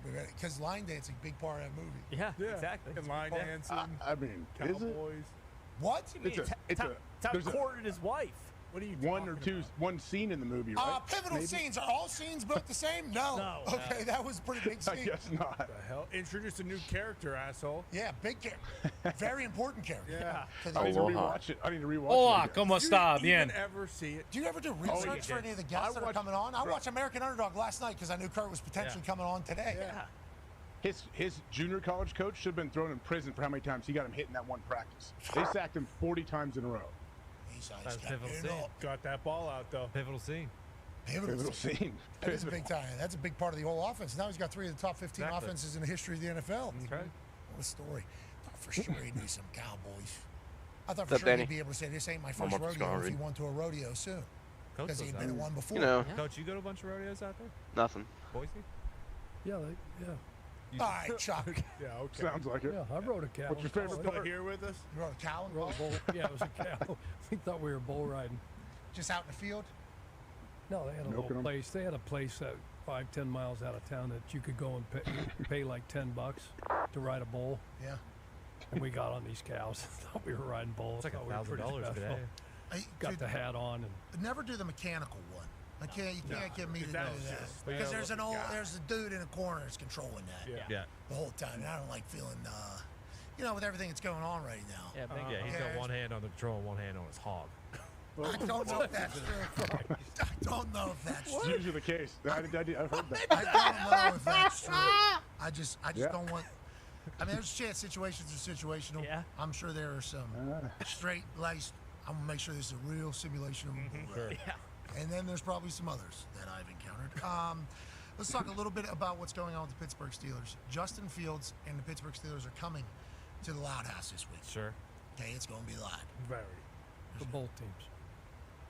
What A lot was of that? Steelers Probably. fans. Steelers fans What was travel that? very well. Coach, what did that mean? What are you talking What do about? you mean? We've played the Steelers in that stadium. What are you talking about? Yeah, and we had to. I hope Shane has got the noise going when his offense is on the field. This week. Because you guys said it was loud last Oh. week. Right? The Bears? A lot of Bears. Right over there? And they Right, found, well, guess all the what? Bears Yeah, I'm fans tired. found out first third down. It was like one little group stood up and they're like, yeah. And then it was Yeah, like it's one of those days, man. The whole stadium you watched was like a wave stood up. Uh-huh. I was like, damn, that's like 45, 50%. That's War cry. There's a lot of The first time they came, was it Thanksgiving game? Yeah. That whatever, right? Look up, AJ, and Tone. There's terrible towels. I mean, everywhere. And the first third down we were out there, I thought we were on damn defense. It was our offense out there. That is Billy It was Bones. no. Yeah, Bonesburg. That's Billy Bones. That's a real deal. Pittsburgh's going to be here, and I don't think that's right. We give up our tickets that easy like that. Yeah, me neither, Coach. It's a Loud House. Yeah. Now, speaking of, I potentially have some guests coming in as well. That should be a fun Sunday for sure. Justin Fields, though, talking about the Pittsburgh Steelers culture has been fun to kind of experience. He was on with Cam Hayward and Fucking bitch. it's Cam Hayward show. All right. Sorry. Sorry. It's a good show. So aggressive. And I assume people Sorry. say and don't know. I got really upset at my computer. You know, so we don't mean any harm here. That is 100% on us. But Justin Fields talking to Cam Hayward about the vibes he feels, most specifically He's the an pregame angry speech elf. from TJ Watt. I am right now. We played My account. one. I've never seen Can tell. players take over the game like TJ did. I'm not gonna lie. Like when I saw that, it was just his pregame speech, bro. I don't know if he's done that before. Longer this. Yeah, It's a lot. Wait, what? It's a lot. It was lit. Like I felt like I was in a movie, dog. Like it was crazy. Cause I'm just nobody. I know I didn't expect that. When he threw his helmet down and yelled. Oh yeah, but that's bro, TJ. That's TJ. Bro, Like I'd never seen that. Like I didn't expect that coming. So I'm like, I'm ready to go. After that, I'm ready to go. Like it was crazy. Cam's ready to laugh. Justin's ready to go. because I've seen it so much. So Yeah, like you've seen TJ it a will lot. work himself up Yeah. and then not be able to talk. Okay. So like, you'd be like, bro, calm down. So like the guys who've been here, I'll be looking at him and be like, you know, TJ on it today, Yeah. and they'll be like, yeah, let's just teach. Yeah. But Nah, I mean, that was my first, you feel me, first time I've heard him talk or pregame speech, quote unquote. But like, when he did that, I was ready to go, bro. I was like, How about it, Justin Fields? This is Pittsburgh Steeler. Tone Diggs, you go 6 to midnight. Listen to that. I heard it happen. Yeah, that's my quarterback right there. That's JF2 right there. How do you feel about Cam Hayward saying, don't get too excited? Well, no, I mean, Cam's been there for 13 years now, and a lot of them with TJ. So him and TJ they've been the guys for a long, long time. So I mean, you guys have been in the locker room. No, AJ, those speeches, Never get old. Those are. To TJ's defense, when it's like coming from the most dominant player in the NFL, like and you can tell he means it. Yeah, there's something to it. How much Justin Fields really? All right, let's go. Holy shit. It worked. TJ Worked for him. It certainly has, and it's going to continue to. TJ Watt, what a perfect depiction of a Pittsburgh That's the Steelers. best. Couldn't have worked out any better. And then with the deal that they currently have in the quarterback room, and Justin Fields playing the way that they're playing, and Artie Smith coming in and being a perfect match for the city of Pittsburgh. Like that is, they still run the ball. There's some explosive plays because they know that they got George Pickens. Defense is always going to fly around. It's like this Steelers team, they're flying high over there coming into the Loud House. They're coming into the Loud House in Indianapolis, and they're feeling very good. That drive across 70 is going to be one that a lot of them are taking. And they're coming in expecting to win by 30. Yeah. I think that is potentially a thought. I don't like that. I'm just reporting the information I'm receiving from the people that are traveling out here for said game. They think this is going to be a blowout.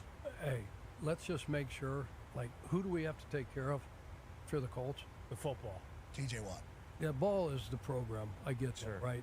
But make sure 90 doesn't wreck How do the we damn do that, game. Chuck? Well, the Colts said. Well, let's not get 5 out. Let's put a tight end over there. Let's put a back over there. Let's make sure that they don't give us something from an exotic look like we watched that takes a back over here, and now we've got,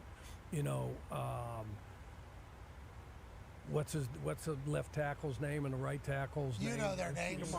Freeze. Come on, Coach.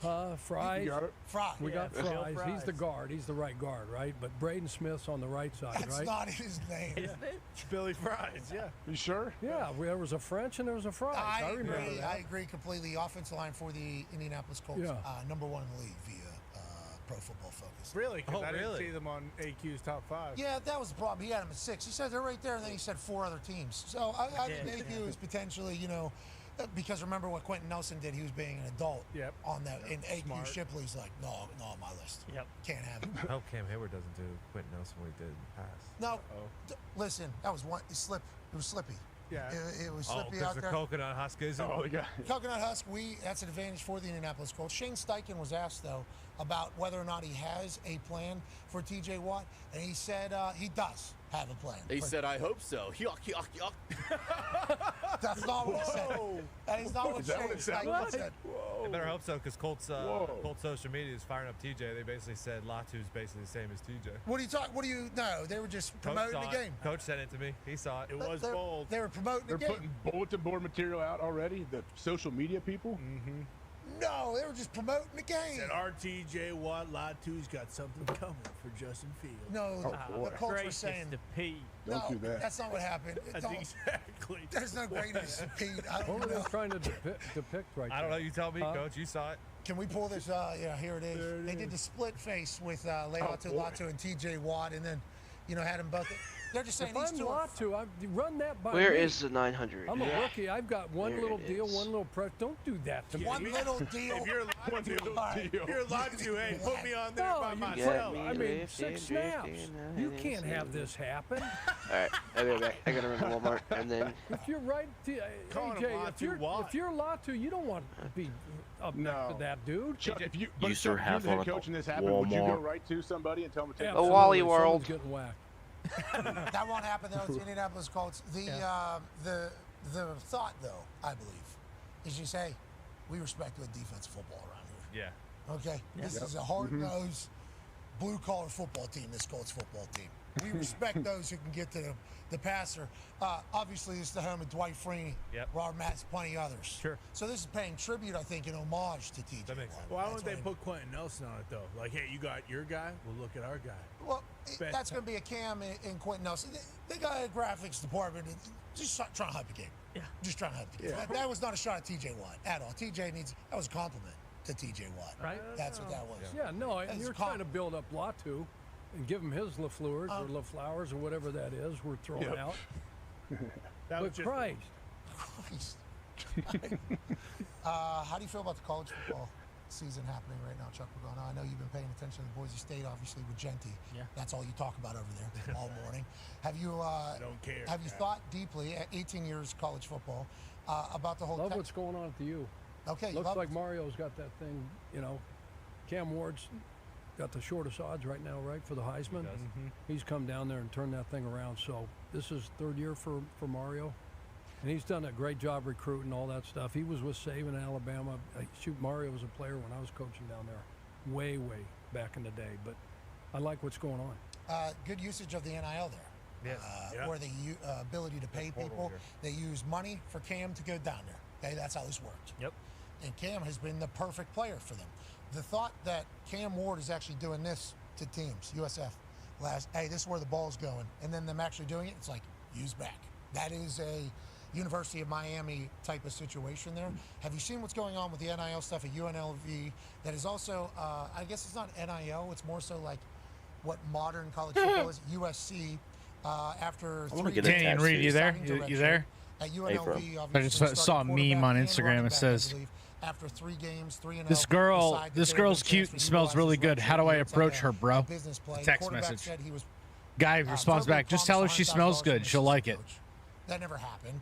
Guy responds back, he said the scent is leave me the fuck cologne. They said that ain't how this goes. They just got a couple million. They're undefeated. Can you give them 97,000 Oh, God. because somebody promised? You get they it? did the All person right, yeah, promised Yes, I do, yeah. You got it. You got it. Okay, Yeah, so I got it. How do you That's feel pretty about funny. it? And what are your kind of thoughts on it? I think we saw a bunch of players, right? Like Florida State last year, right? They don't get into the, the playoff, and what happened with all their guys? They didn't play. See, They didn't play, and I don't know how you could be in a locker room with a bunch of teammates. That brotherhood. That's all we ever talk about, right? Is having each other's back. It's a brotherhood. But as soon as the money's not there, as soon as we don't make the playoff, oh hell no, I ain't playing. I ain't risking my future on this. That. I want to get a Fine. tattoo, but I don't know what to get. Well, if you don't know what to get, then don't get one. Really good. Okay, I can already hear it in my head. I've just been trying to generate ideas. Yeah, I think so. I've actually been generating ideas for off, years. but that was just the tip of the iceberg. All the players not playing in bowls last year, and now something like this happens, and this guy thinks, okay, I put 3 games out there. I've got enough film on tape. These guys, promised me whatever. If that's like his motivation, the end all be all for that situation, or maybe it's like, okay, because they're already saying like next year he'll get 500 or he'll get 750, he'll get whatever. But he's that got also enough good tape out there. Now, to be clear, in the current environment, that might be the most money he ever gets to play football, right? That might be like the biggest option. And the $100,000, I believe now everything's alleged. Who knows? He said, coach said, this said. Everything that was kind of being talked about is the $100,000 was a big part of him going there. That is the reason why he chose that school. There was a couple other schools. So, like, in his eyes and his family's eyes, it seems like if they were involved in the decision, that $100,000 was definitely coming. Yeah. And then now it's not, and they're off to a 3-0 start. You could see where they would be like, well, we have to take a stand for every college football player that's potentially in this situation. And it's like my takeaway on all of this is like, we need to figure this shit out quicker. Guardrails, right? We need this salary cap thing that they're thinking about creating for D1 teams, and the amount of money they'll have. It's like 22% is something, which is what people are projecting to be about $20 million per team. Then 70%, I forget the actual percentages, are going to football and basketball, and then other money spread out. But you can dig in to the other money to spread it out over the place. But everybody's projecting about $14 million to $15 million being able to be used for college football, if that's how it's kind of spread out. So then whenever that starts happening, at least the university is in charge of the money. So at least if it doesn't get paid, you know who you can go after. Because now it's the assistant coach. Well, who's the assistant coach potentially talking about? Well, he's talking about a donor, he's talking about a collective, he's talking about this person, he's talking about the local person. So there's no real, you can't really get to the... Just finger point. You can't, everything is just whatever. So I think that needs to happen sooner than later. Because obviously, on the quarterback side, Matthew Sloka. Sluka, great name. He feels like he's probably taking a stand both for himself and for a lot of college football players that are in this situation. They're probably too embarrassed to say that they got bamboozled, okay, which is probably happening at a pretty rapid rate. And then the team, if I'm his teammate, I'm like, yo, come on, man. 3-0, middle of the season, we're doing this. Well, but I guess you just think about the business side now if you're in college, just like the NFL guys do whenever people hold out. It's a loud scene. This is a loud thing that is potentially the breaking point for the NIL shit to get settled. Are these all handshakes? I think so, yeah. This one was. It sounds or do they have a contract? Do you have a contract? You would think the bigger teams with the bigger collectives. I assume they have. They have a process and probably not like the big deals. Most schools got to have contracts, right, Tone? Yes. Most schools, yeah, I would imagine, does have that matter? Does some of the schools? Yeah, exactly. If you go back, like if you don't fulfill the contract, who do you go after? And assistant coach, the collective. What happened? Yeah, how many clauses are in these contracts? How many pages are there? The last remaining KC-10 United States Air Force is making its final flight right now. Yeah, he's taking a red shirt. Yeah, he had like 20, 25 carries. I think he was like 3rd on the team in rushing. Nope, it's currently Gucci 10. just took off of Fairfield. And I didn't realize it until And is yesterday. inbound like, for oh, Tucson. Yeah, that makes sense because I think it's 4 games now. You give up your red shirt. So after 3 games, like Bear Alexander from USC decided he wasn't going to do it. Other guys do it. He's like, staying at USC though. He said that he wasn't playing enough. Feels like I it's know there losing was a year. video that got put out. I think it was like the Playing time last he's currently video having. from, So he's making a decision. or the It's last like that was active never the case in the service past. flight that Players Casey were never 10 did deciding at when they were Travis. redshirting. It was kind of happening. Yeah. that was kind of. So now he practices the rest think of it the was year like a red Travis. shirt, and he just goes and runs scout team. Is that what he does? And then what if Lincoln Riley says, No way. "What about playing?" Yeah. How's that work? Like most of them will say, "I'm in a red shirt and enter the portal whenever it opens." Yeah. Right. Yeah. What if they get an injury to D-line's second to last game? Yeah. Yeah. There's 2 games left. You could potentially go. and they've won. Yeah. Win the big. That's a real situation. And who's USC got last week? It's a big one. Notre Dame. Notre Dame. Yeah. Notre Dame. Oh, Could be. yeah. Could be a big one. Absolutely. It's like, what if that happens? How's that work? Because that would be modern day versus literally every other time that college football has existed. You know. And it's like there was even conversations back in the day about, well, he blew his red shirt, but we needed him. Yeah. Like that just used to be how it was. Now it's the complete opposite. It's like, you know what, you guys blew this year for me. I'm taking it. I'm a red shirt. I'm taking a red shirt. It's like, wow, that's all. It's a complete flip. It is a complete 180. Shout out to the players, I guess, having all the the power and the empowerment, but also there's going to be ripple effects to this, you know, that are kind of that you don't really expect or whatever. Well, that's why, like, I assume that was also a big deal with the transfer portal. Why they want to get, because, like, I feel like that's going to happen a lot. Guys are going to transfer, they're going to go somewhere, and they're going to be a third string guy, and then 3 games in, it's just like, all right, fuck it, I'm not playing. I'm going to redshirt, and then I'm going to get out of here again, and it's just like a never-ending cycle of. And then what happens if you go to a place where if you're playing D-line, you got 2 guys ahead of you get hurt, and it's like, hey, you're in line to play meaningful snaps. Like it just that is not a good precedent, and that really worries me for a lot of schools. Yeah, how about the education that is seemingly taking place to these players too, from whoever's representing them, like them knowing, like, hey, got to make a decision here about 2 weeks now. Yeah. Do we think we're getting enough playing time this year? What do we think? You know, we take this year off, we take a red shirt, get a little stronger, faster. We probably come back next year. 150,000 already being available at this place. What do you think? You want to sleep on it? So you got 2 weeks. You got about 2 weeks. How about 2 weeks? You let me know. And then, all right, we've played 3 games now. Because that could come like week 7 for some of these players. They could, their third game could be week 8, week 9, week 10, whoever. And then, like, that's a number that every player has in their head now. Like, how do we feel about how this year went? What do we think? We're going to extend another year? We're going to do an 8-year plan So it's here? not the first 3 weeks. It's 3 games. Yeah. So this is going to happen throughout the year. Lord. Yeah, I did not expect this, to be clear. No. This kind of came out of nowhere whenever I saw it, and I saw another one, and I saw a different school. I'm like, oh, this is a new kind of utilization of the red shirt where it's like, actually, I'm going to play the red shirt card. It's like, we don't want you to play the red shirt card. Too bad. I haven't. Sorry about it. Do you guys feel like with this money, the TV money, the 20 million, I guess that's the number, right? For total sports.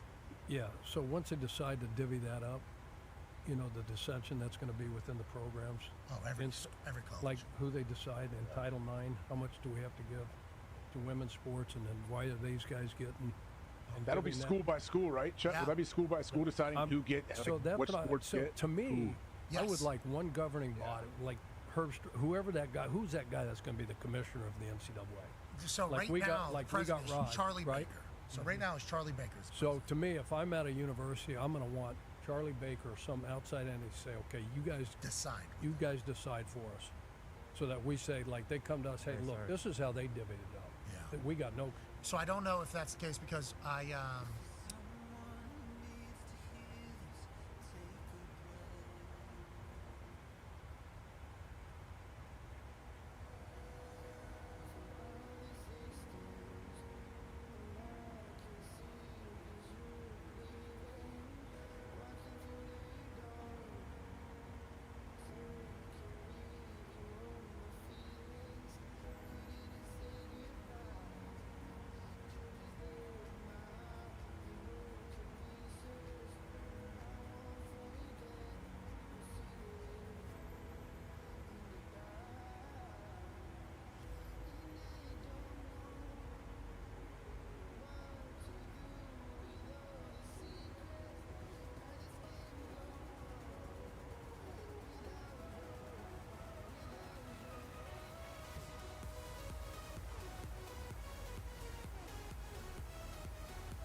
shine and change. You give it up like it's over, but never give it away. And I don't wanna fall for you this time. I can find the truth.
Oh, are we there yet? Good Lord, we're only over Michigan.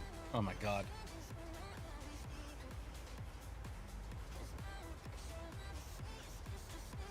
Doesn't matter what time of year it is, this flight always seems to just take forever.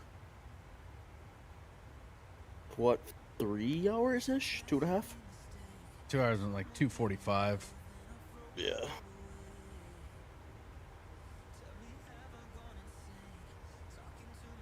Did it come bands for Helvetex work in your chat or no? They do not. Oh. I was gonna pull up a map. Because they're not supported for. It's not supported for YouTube.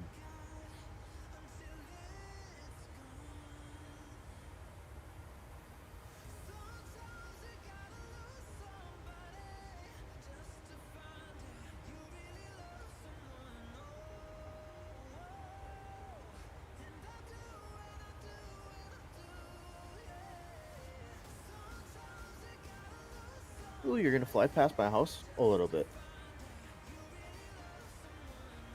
50 to the north, but you will. They actually, honestly, should. They should be working in my Twitch chat right now, even though I'm not streaming. It should still be working.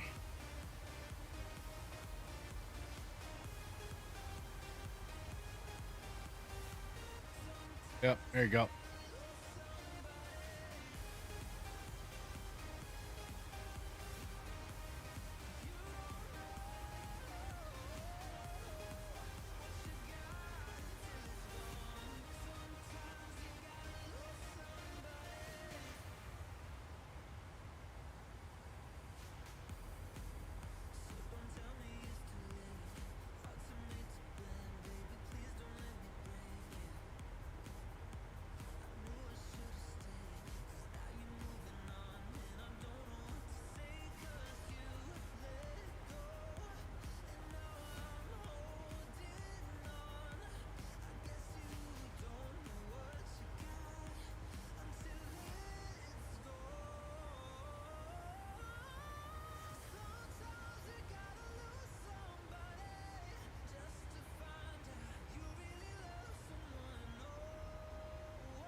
Be right back. 1 second.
Alrighty, folks. Oh my God. What? Holy shit! You scared me. No, you kind of came back with a Yeah, vengeance you for about gave me a goddamn heart attack, is what you did right there. Sorry. Myocardial infarct. Good lord. What are you yap trapping about over there? What? You said, all right, folks, what? Oh, I was setting up for what's the next flight? I don't know. I don't know. I don't know. I have to. I might not even. I don't know. I might not fly. I don't know. Might play Diablo. Haven't decided yet. Oh. Alright then, I might do a different flight.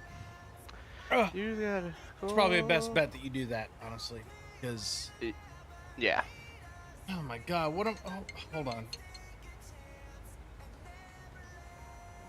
I'm at home on my day off. This better be good. Yeah, go ahead. What do you got?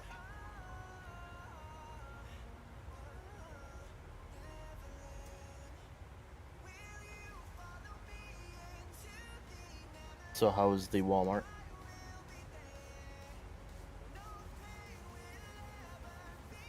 Good talk, Reed. No, it was fun. Yeah? On the way over, I was driving my mom. I had to drive my mom's car, and you know she doesn't listen to like Bluetooth or anything. She listens to the radio. And the guy comes on the radio and he goes, "I can't believe I have to say this, but if you see a down power line tonight, please don't touch it." Because apparently that's what people do.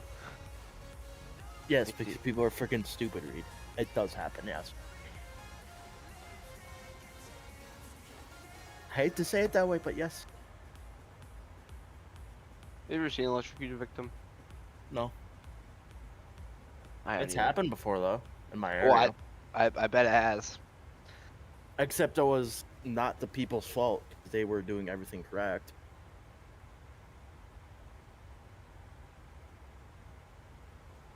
It was, they were working on a service line outside of this, like, store. And there was an employee inside the store that couldn't figure out why there was no power. So he kicked on the... So he, like, took off the block for the backup generator that was, like, locked out. And it backfed the line. And it shocked both of them. Instantly killed. Killed one, the other one survived, actually. Really? Yeah. I can't Yeah, imagine.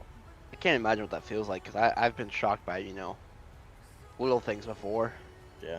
We had to do a case study on it in class a couple weeks ago, actually. Because what it does, it pretty much turns you into like a medium well steak. From this point where you touch it to your foot. Really? Yeah.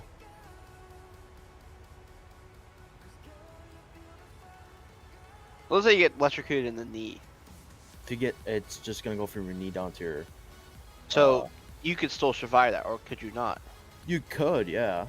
Except, like, your main issue is obviously gonna be you could pop... Lose your because leg. it's so high. Oh, you'll... More than... You could lose your leg. Because, like, all the muscles are gonna be actually cooked. But there's also the main issue of the fact that it can make your heart go into, like, an arrhythmia.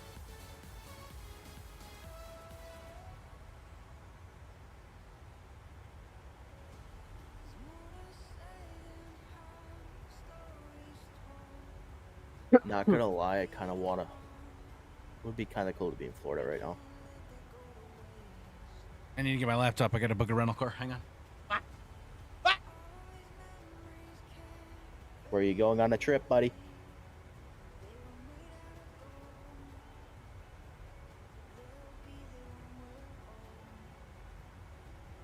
I would like to experience a hurricane one.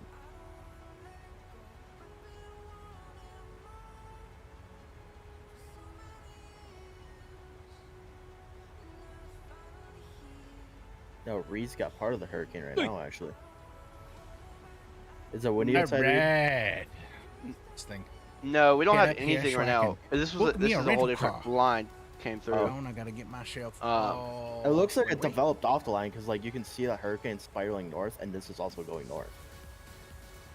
Apparently, somebody, I don't know how valid it is, but somebody pulled up like weather tracks over like the next like week to like the 11th of October, and we're gonna get hammered with like 2 more hurricanes back-to-back succession after this one. Holy fuck! Yeah, I saw this morning that this hurricane was actually starting to track more and more east is than what they potential. expected, and it's actually like so like they didn't think that this hurricane would even touch Tampa. Now it looks like the outlying skirts are going to touch Tampa. That's a possibility. High probability. You know what I might do? I might fly an Airbus after this. That's what I might do. I'm gonna go from Canada to Fort Lauderdale. That's dumb. Why? I don't know. Yeah, it does look like there's something developing out inside the middle of the Atlantic right now, and then there's like good tropical storm. There's like 3 storms that are gonna come up the same route straight from the bottom side of Cuba, and it's just gonna pound that same route the entire time. There's quite a bit of storms that are moving off of Africa into Atlantic. Yes. Africa. That's where they all start, man. Yeah. Yeah. They start off coming up from Africa. Mm-hmm. Dude, the fucking payment options. Add credit card.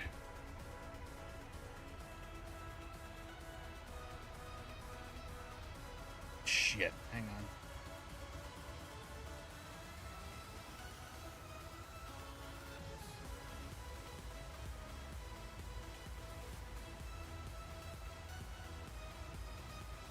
We were talking about weather in class yesterday, and somebody goes, "Man, I'm glad I don't live in Florida anymore because it sucked down there because of how humid it was." I was like, I'd rather be in Florida than having to wear like 6 winter jackets because it's negative 40 degrees outside. Well, then why don't you move down there? Because that's actually part of the plan, bro. I wouldn't mind living in Florida. Florida's I great. do want to move south. Florida's great. I intend on moving back there quickly. Yeah, I plan on either moving to like the west side, like Tampa or St. Pete area. I would want to, not plan on anything. Ideally, in the next 5 years, I would like to be living south of just south of Tennessee, but somewhere in that southern part. I don't care if it's North or South Carolina or Georgia or Alabama. I want to be down there. That's good. Only thing is, for my job, I'd probably need to learn Spanish if I want to move to Florida. You'll learn along the way. It's kind of what I'm hoping, but like, I'm like, oh, I could also like just move to Tallahassee area and like just work there.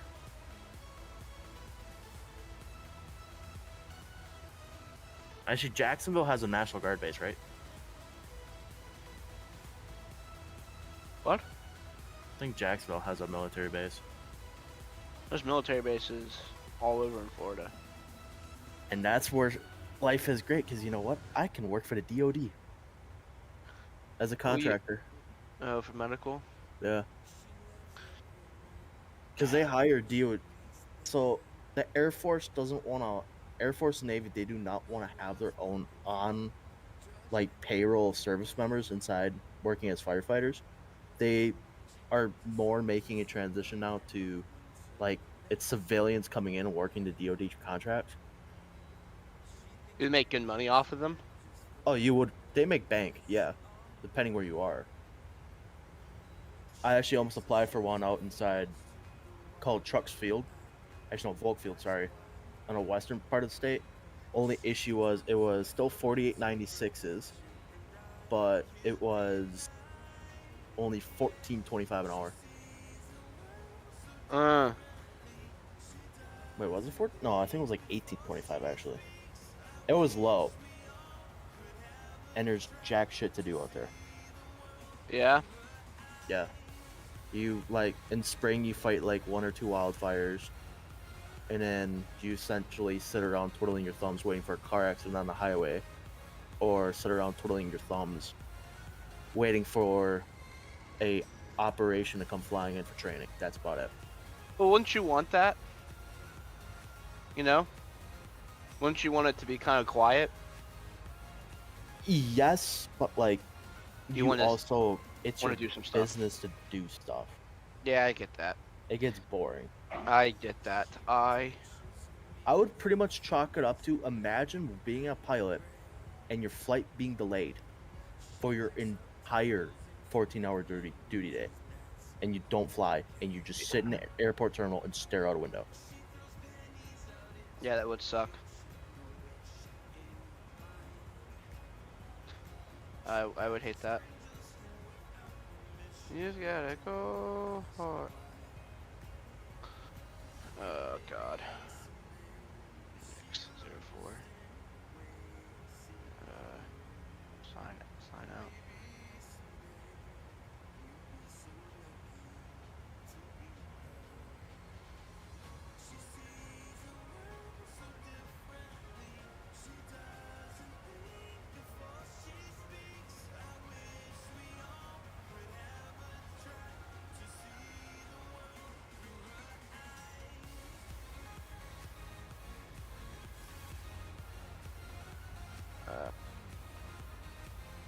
All right.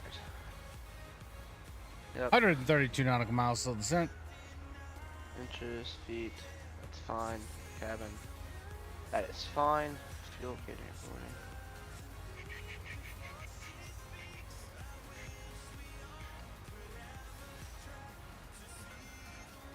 Controls. Link.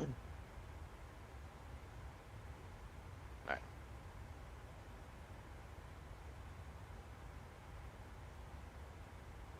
$32 minutes. Nice and balance. Load aircraft. GSX.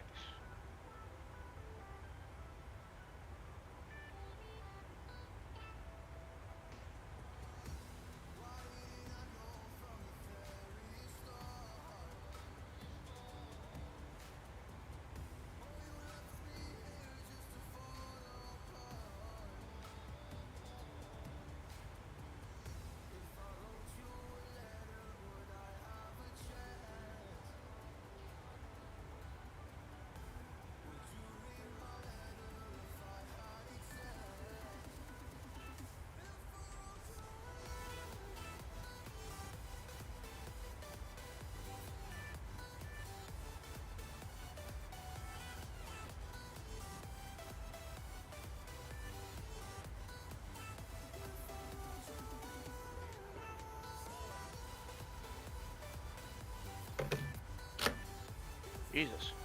Sorry. I was adjusting the armrest of my chair. When do you work next, Danny? I don't work till next week, Tuesday.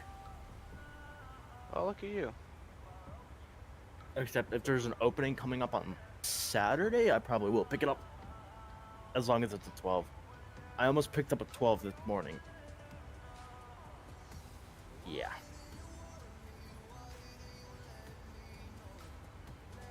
There's no way that we're gonna let me split the shift. I could leave at like 4. Because I gotta leave at like 5 to go pick up my date, and then... You're on a date? Yeah. Good for you, man. He's a human being. He's of age. He's a man. Let him go on a date. Why is that so surprising? I think Reed knows. You just said that to me, like, oh my God, you're going on a date? Like, no, I understand where Reed's coming from. It's more of a fact that I don't have any ambition for a relationship, and I've always said that, but... Mm-hmm. Uh-huh. No, I mean, a person, I mean, I've known him for, what, 1.5 years, 2 years now, and he's not he doesn't seem like he goes on many dates. And I think that's his personal choice.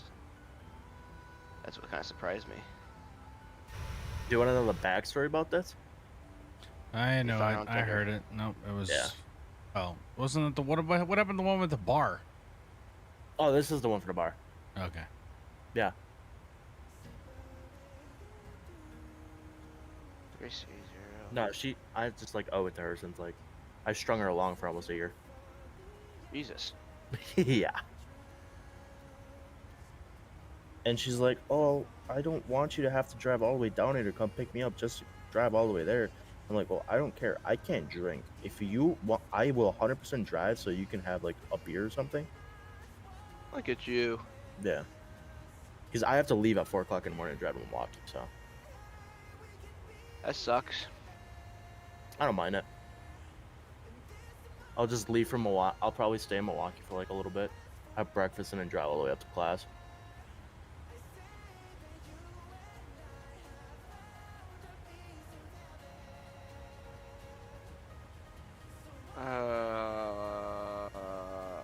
Ooh, I should do this flight tomorrow. Amsterdam to Chicago in a 777-3. Today's Thursday, right? Yeah. There's no F&O tonight. Ooh, where's there an F&O tomorrow? If there is. Take a look, it's in the book. I've got a cold heart and a cold-hearted truth. But,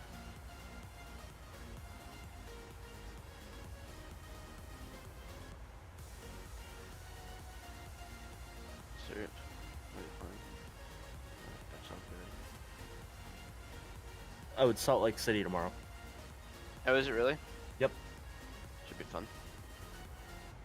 5 p.m. to 9 p.m. Mountain Time. Come join Salt Lake City Art Tech and welcoming Salt Lake City's new hockey team.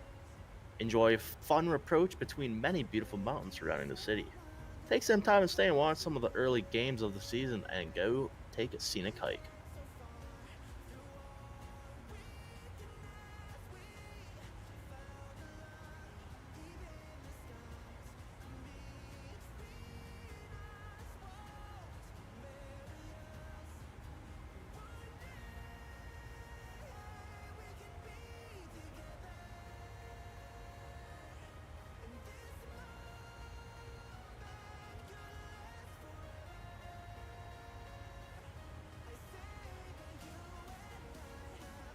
What's the top altitude of this bid?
Low-key kind of shocks me right now with the fact that winter's so close right now. Yeah, I walked into Walmart, I saw fucking Christmas trees and about shot myself.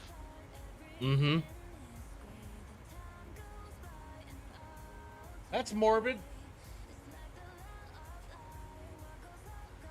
Yeah, I know. I didn't really. I kind of.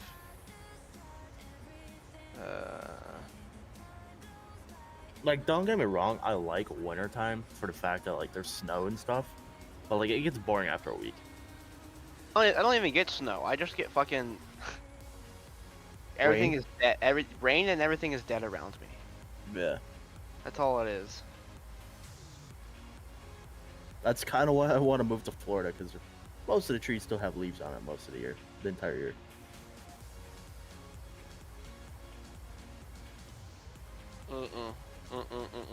I will say, right after like a big snowstorm, it is so nice to like just go for a hike. take my dog. She's running laps in the snow, trying not to freaking drown in snow. Oh, It's fun. the Walmart got my dog and your toy. There we go. Optional step, okay. Oh, we're I going. should get my. Fuck, we're going there. God damn it. Are you going to San Juan? No. Shut up. Oh. Killed your ass. It was a valid question. By his reaction, No, I thought he was going to San Juan. Fucking Orlando. Oh. Yuck. Yuckers. And it. Zero fuel weight is 69. Since you've lived in Florida, Rich, how is the Jacksonville area? Terrible. Or like Gainesville? Terrible. Okay. Well, Gainesville's a college town.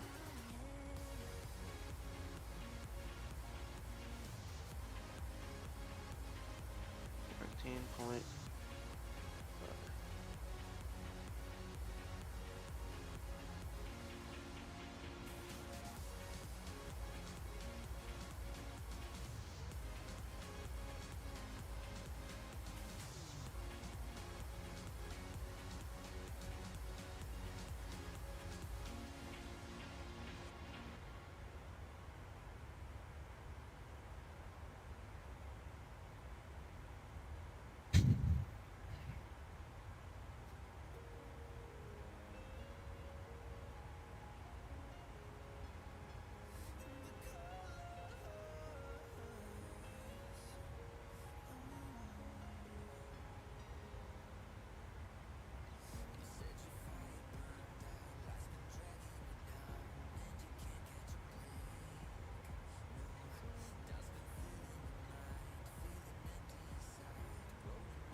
It's in right here.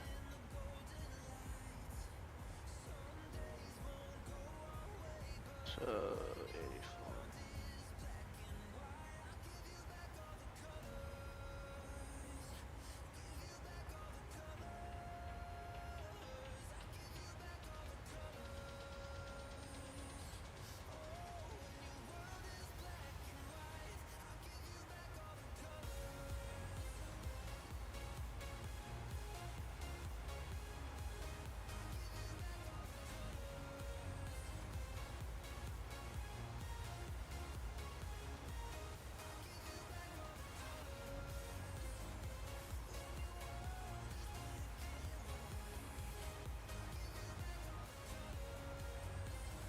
How long is this fucking runway?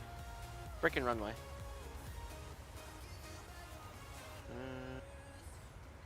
Okay. That's done.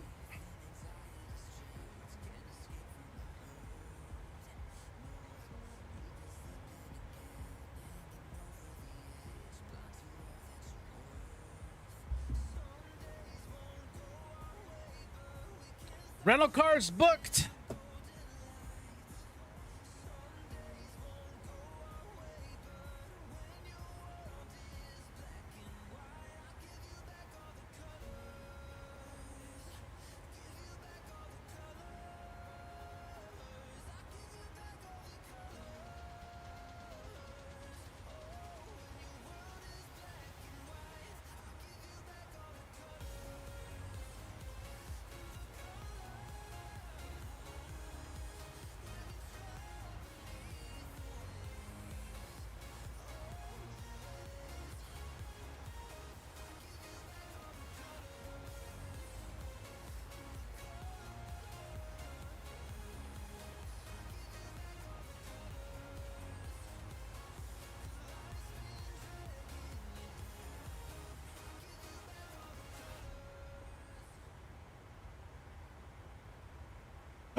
We're almost there, folks.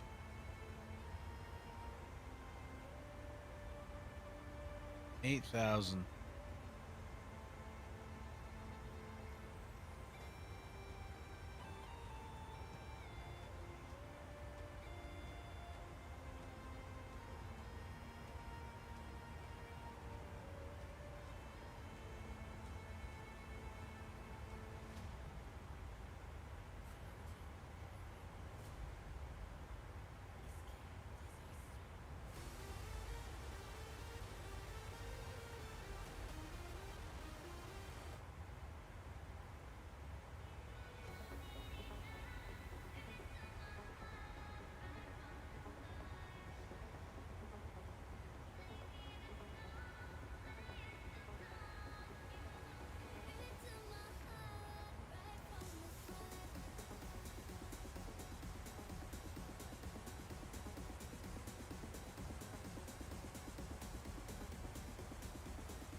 That's too funny.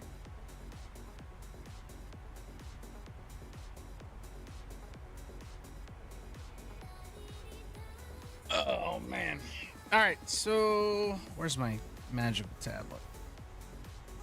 Oh wait. Bam, bam, bam.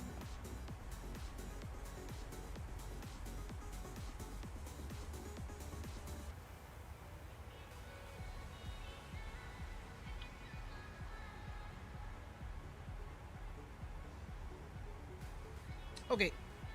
That'll be easy.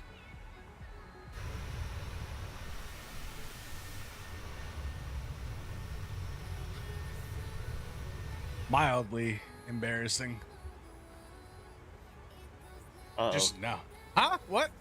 Nothing, What's Danny. mildly embarrassing? Nothing. Don't worry about it. Sure about that? Don't worry about it, brother. We're good. I called somebody out for taking a nap, and it turns out that they're well, I asked them, I said, "Did you take a nap?" And they responded back with, "Maybe." And then I started smiling as I was responding back because I was like, I fucking knew it. And they immediately responded with, "I'm watching you. I can see your face." So I'm just like, yeah, well, I feel dumb. It's that moment.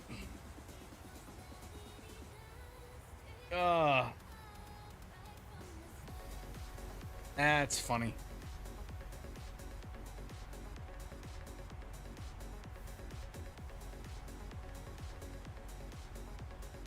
Jolene.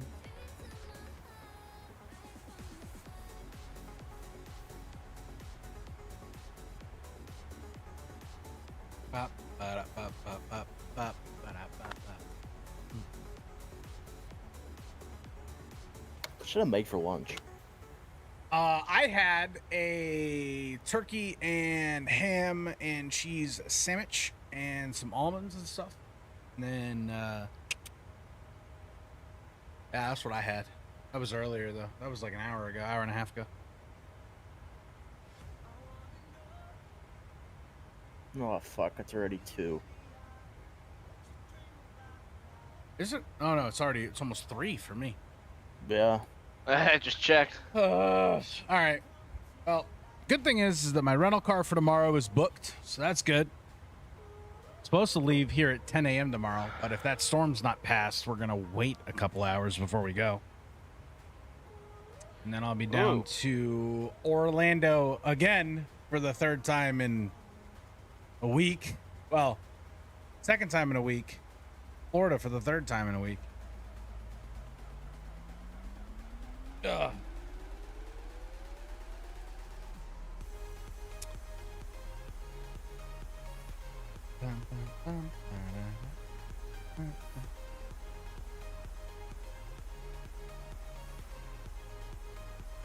But it's okay. I like sleeping in my own bed down in Florida. I love that bed.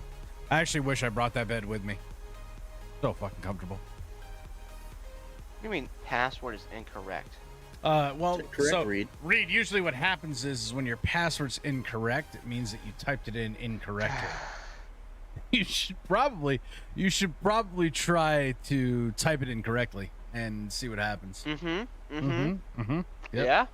That is factual, sir. You know, I didn't even think about that.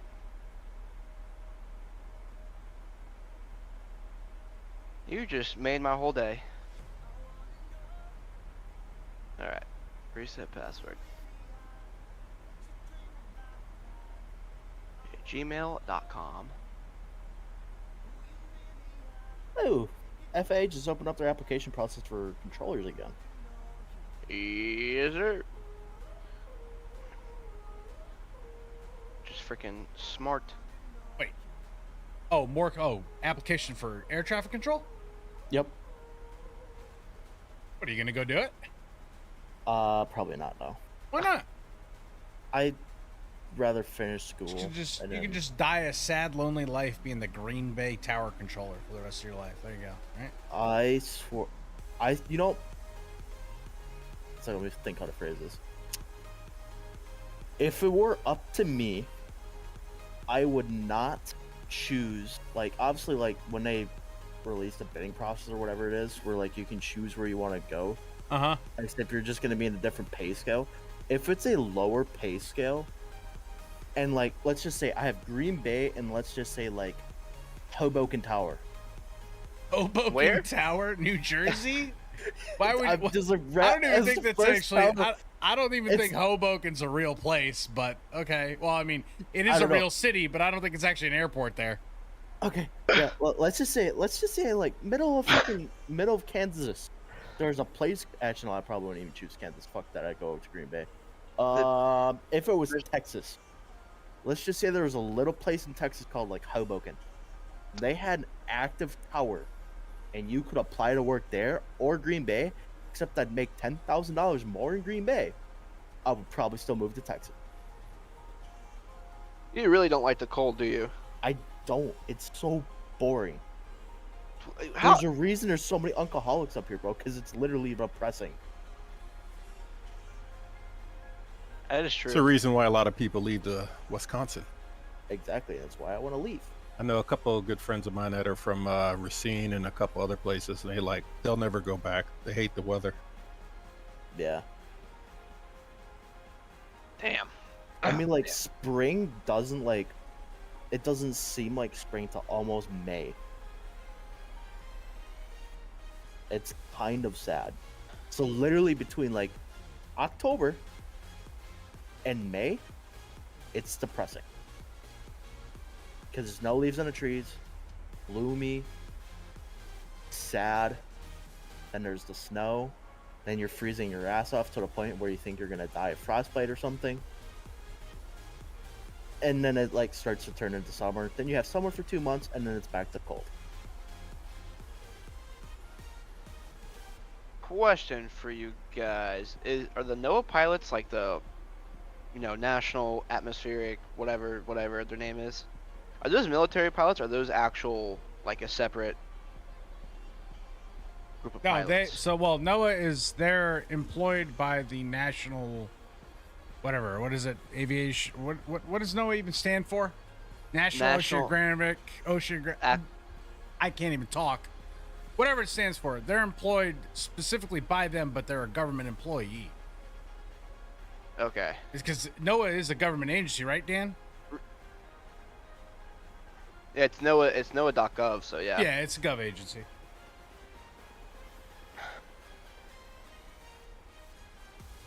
But to answer your question, Reed, yeah, they're their own pilots. It's kind of like NASA has their own pilots. I think it'd be a pretty fun job. Oh, I think it would still be also pretty fun to fly the C-130 for the U.S. Air Force. Because the U.S. Air Force has their own weather plane. I saw it on Flight Radar a couple days ago. It's a C-130. Right now, right off the coast of Clearwater. Yeah. The C-130 Weatherbird. It's just buzzing the ground at 10,000 feet. Am I descending? Yeah, I'm descending. Unable to 80. That's fine. I'm not worried about that. Okay. Yeah, we're finally descending, brother. We're on the way down, bub. We might just might just make it down before the end of this year. I'm excited. Oh, look, they got a NASA's got a Gulfstream that flew out of what's this? Langley Air Force Base. Oh, I know where Langley's at, Virginia. So a NASA thing is at, and they're doing like fucking weird shit. They have multiple Gulfstreams actually. But then you get a Gulfstream 5 just going at 49,000 feet, going above the hurricane. Yep. It's flying over the whole damn thing. My green screen's eating me again. This is what happened earlier when I had to change my t-shirt because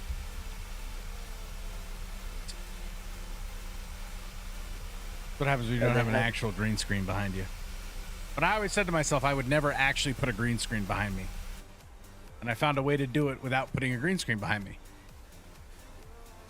Maybe I'll just paint my room in my future home's office bright fucking green. The wall behind me, so then that way I never have to worry about actually having a green screen. It'll just be a section of the wall, just so it just obnoxiously sticks out like a sore thumb. See, I'll play devil's advocate here. I kind of like not when you don't have a green screen because I like the hominess it feels in the background with your little blue light in the corner and just like the couch and everything. When you put your Panthers jerseys on a couch and stuff like that.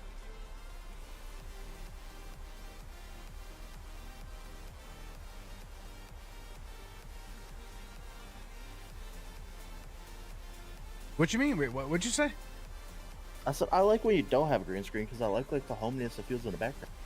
Oh, the hominess it feels in the background? Yeah, where you can see my cats like dive bombing across the room behind me and shit. Mm-hmm. You can see I don't know. the Panthers jerseys on the couch. Maybe I'll go back to the no green screen. I don't know. But I don't know. I kind of like it because it eliminates a lot of the display in like you can see more of the sim. Mm-hmm.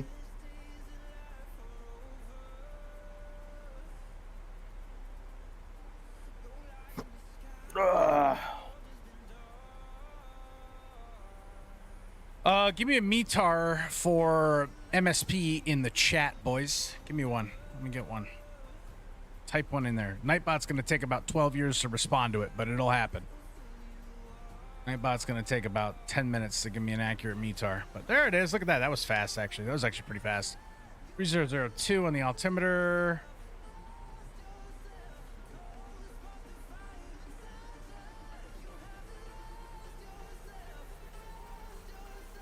Excuse me.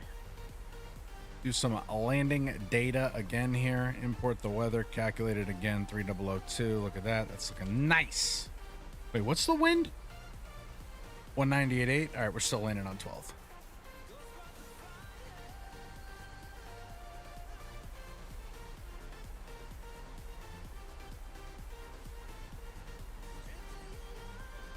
I don't even know what this DMCA free music is that I'm listening to, but it's, it's a vibe.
Whew, the count is kind of insane today. Holy.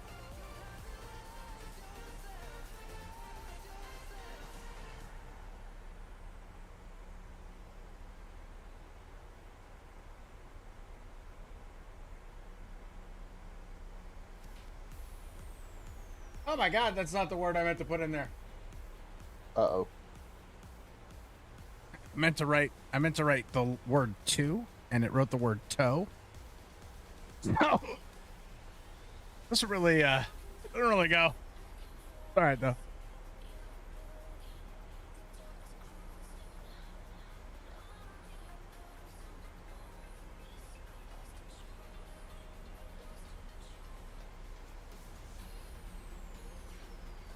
Oh, I should probably tune the ILS frequency. That'd probably be a good idea. Let's do that. Probably a real good idea to do that, actually. Oh my God. What? There's like 3 to 4 foot swells in the middle of like Tampa right now. Kind of wild. It was like fun. It looks actually fun. I saw a live stream on TikTok earlier. They were surfing. And some dude was out there ripping it on a jet ski. I was like, kind of want to go do that. I kind of want to go do that. Kind of want to get a jet ski and go rip around in the hurricane weather. Dude, if I keep my like 5-year plan, I will have a jet ski, and it would be amazing to do that in a hurricane. I would love to have a jet ski. First of all, here's the thing though. Here's the thing about having a jet ski and doing it in a hurricane, Danny. You can't live in Wisconsin. Sir, the 5-year plan is also moving south, so.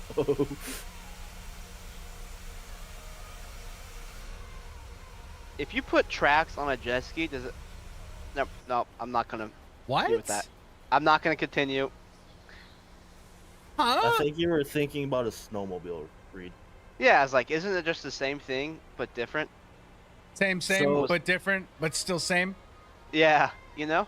Yeah, it's kind of in the same realm, minus the fact that instead of having like jets as the propulsion mechanism, as the engine, it's a huge track that kind of like moves the jet ski with 2 skis up front, or not the jet ski, the snowmobile. But if you get wide enough skis, you can take it on water. You just cannot stop on the water or you will sink. I'm good.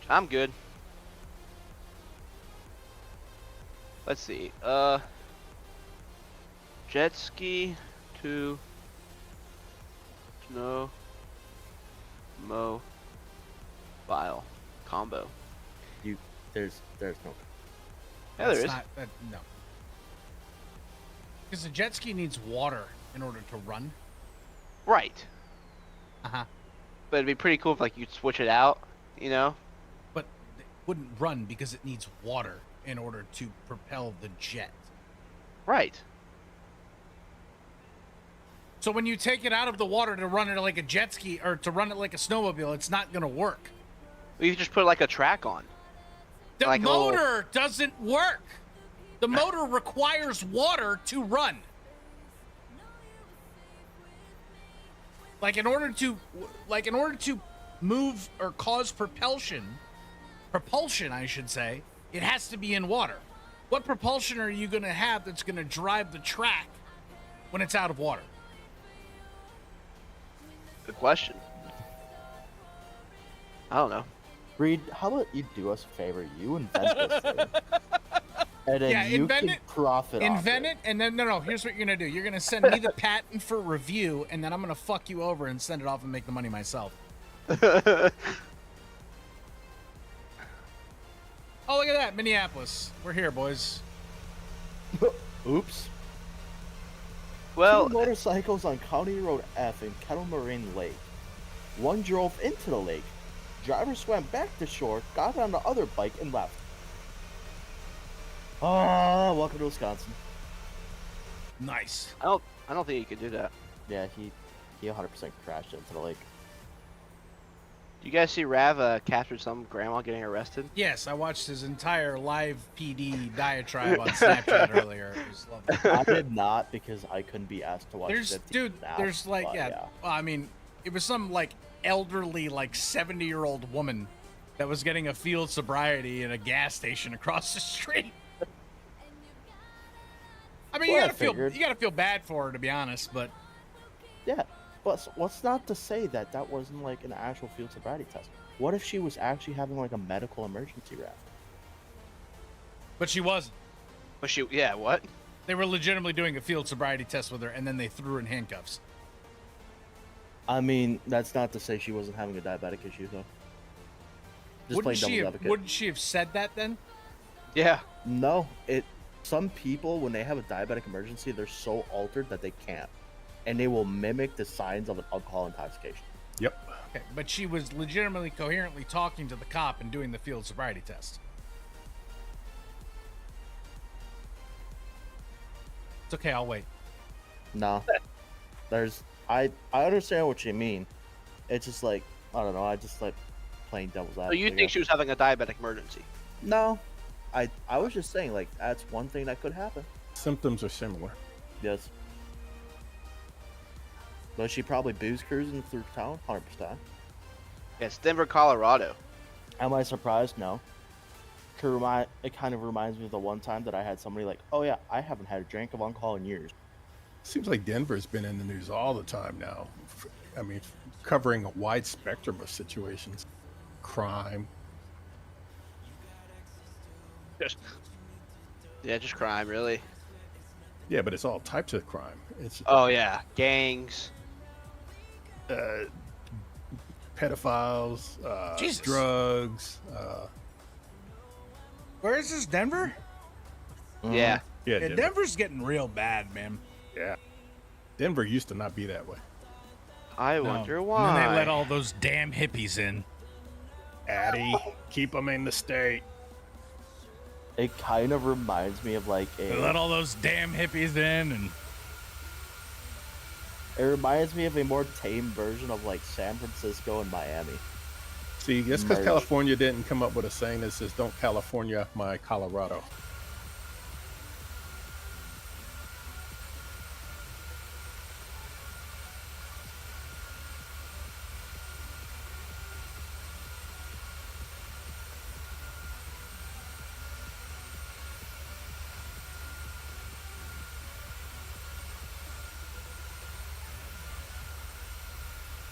Wow, the scenery's freaking frame heavy. What airport? Fly Tampa, Toronto.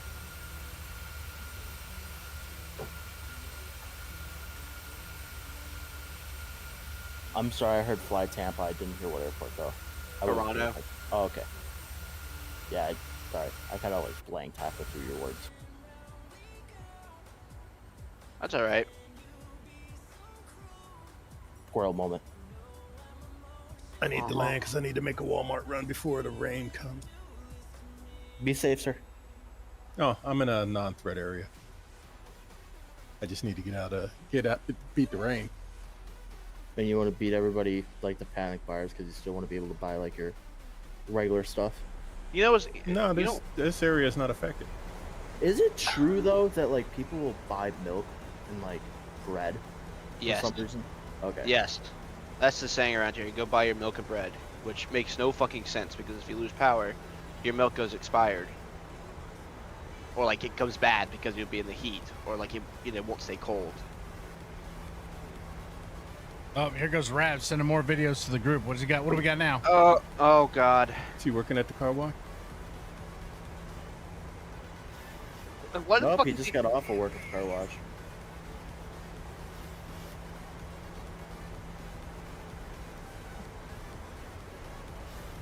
There's the airport.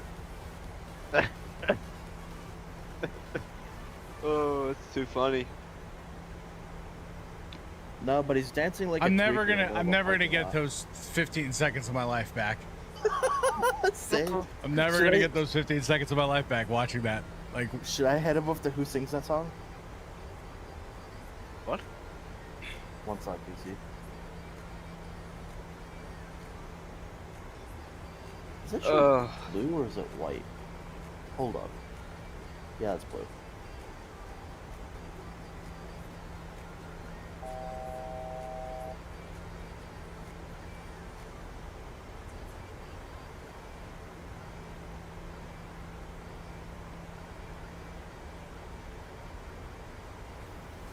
I know you're down there somewhere.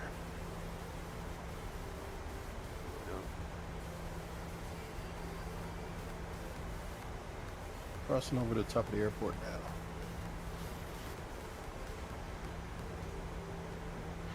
You gotta call. That's surprising that they're still. Huh.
Okay, there we go.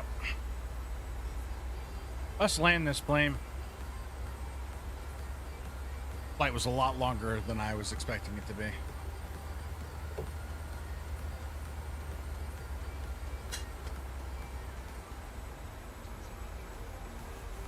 Okay.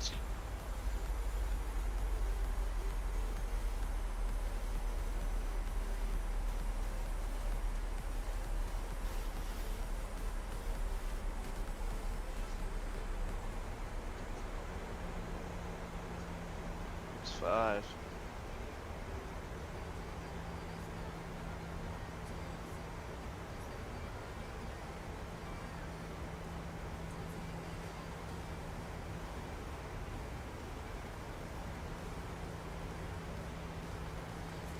$58.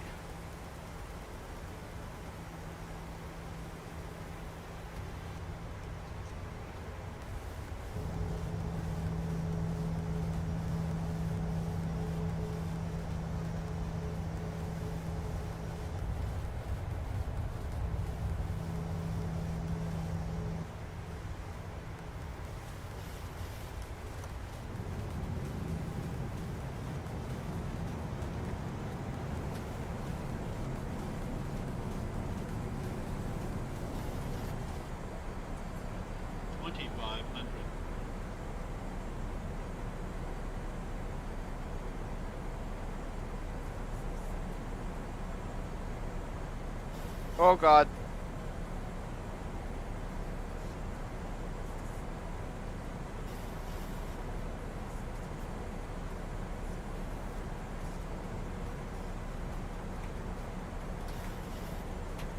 In Minneapolis traffic. Sun Country 252 is on a 5-mile final for 1-2 left. Minneapolis.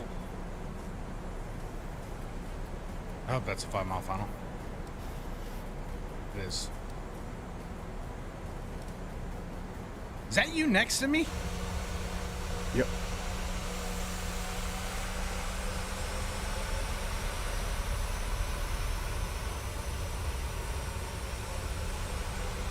I don't see you. There you are.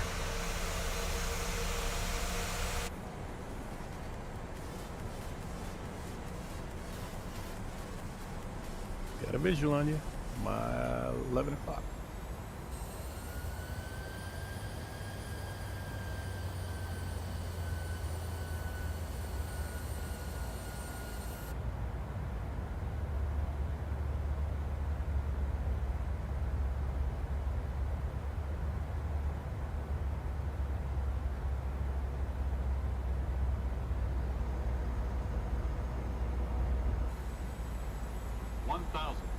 $1,000.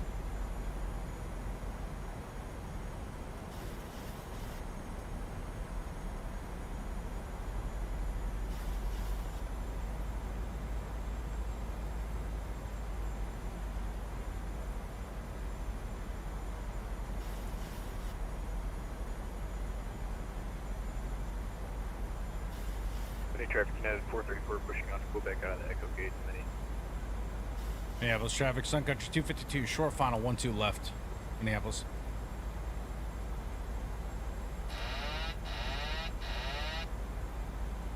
Autopilot's off.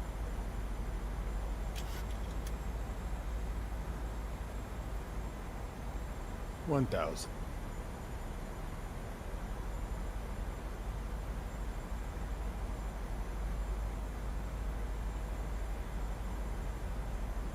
Glide slow.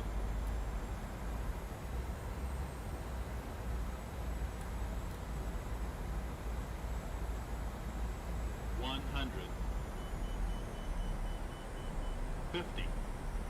30. 20. 10.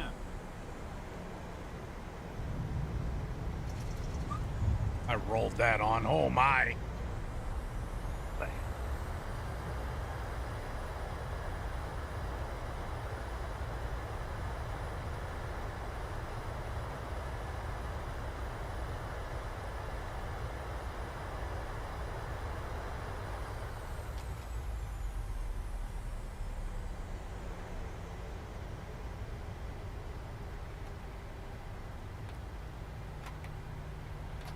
Woo! That was smooth, baby.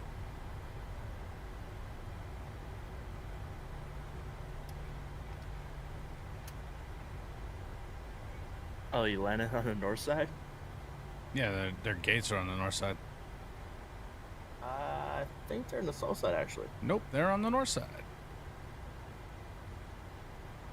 Hotel, baby. That's where JetBlue and Southwest park. Sun Country's gate was also telling me hotels, so I don't know what you want from me, brother. Might not be a hotel or it's Echo or something. I don't remember what it is. It's on, but it's over here in the corner. Yep.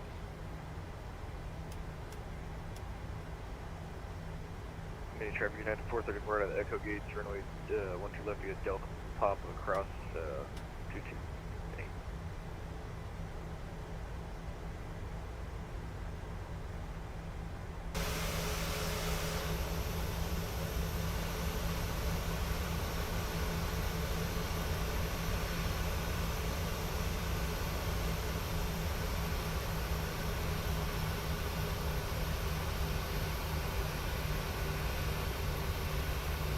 Let's find out exactly what gate I'm going to.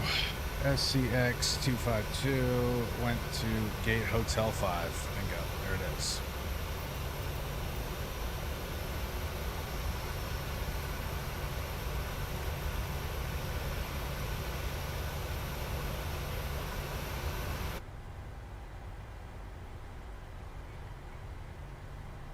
Sorry, boys, I came prepared today.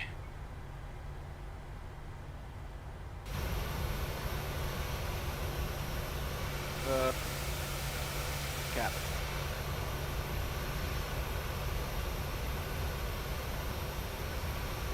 Huh?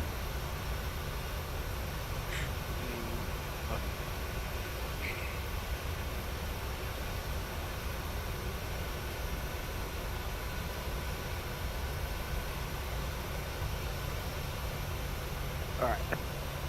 Oh, turn it back on. Where the hell is Hotel 5? You gotta go down to Terminal 2 in Humphrey. Yeah, it's the mid. They're about mid-field cargo. Huh? Yeah. I said it's south side, bro. That's the west. I mean, it's also south. Well, they had, so here's the thing. They had me depart from Echo 5. Maybe I fucked up originally when I did the trip to begin with. Because I think I know, you know what? All right, I apologize, okay? So, here's my reasoning. When I originally did the flight to Boston, I remembered seeing gate Echo 5. However, I think I was reading the arrival gate, because the arrival gate in Boston, coincidentally, was also Echo 5. Funny enough, Echo 5 is right there. So... yeah, that's all right. We're going... well, that's all right. Scenic route. We'll take the scenic tour. It's fine. We're good. Gives us time to enjoy the scenery. Exactly. So you pay for it, right? Yeah. It's not like there's gonna be a big thing that opens up in the middle of the scenery and swallow up the plane. Exactly. Contrary to Ron's belief. So we're just gonna stay on. We're just gonna stay on Delta the whole way down. And we'll be all right. We'll be all right. What was my landing rate? Pretty good song. Butter. It was butter, but Elevatech says a 154. I'm intrigued as to what Pilot's Life's going to say.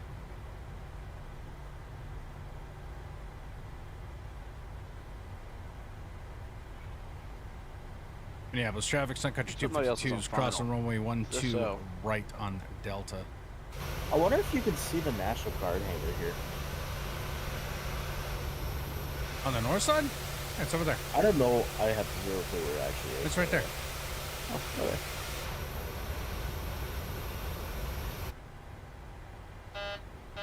No C-130s on the ramp? Oh. I might have turned off statics. I usually turn off statics. They do eat frames, so yeah.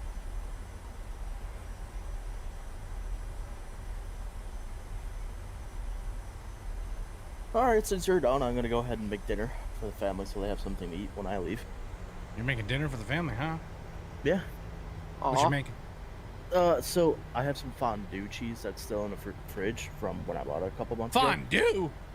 Yeah, fondue cheese. 434 through 2,900 for. But the family doesn't want fondue because we've had fondue like 3 times already this year.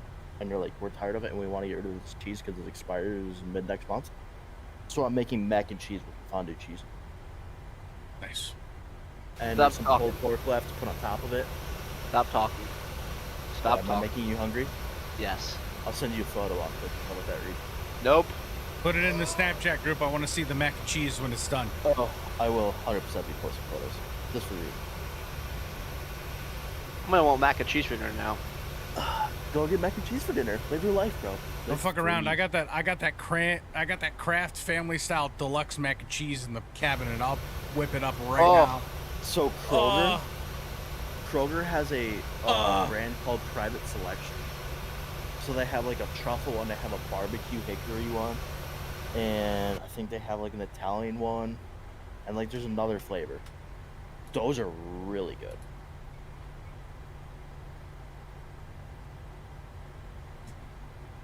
All right. All right. Okay, that was Jesus.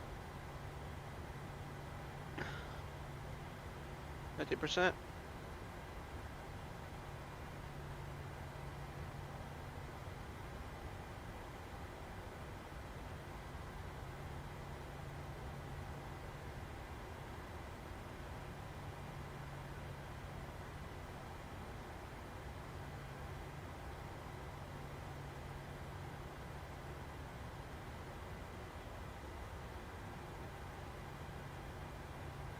Do the dance.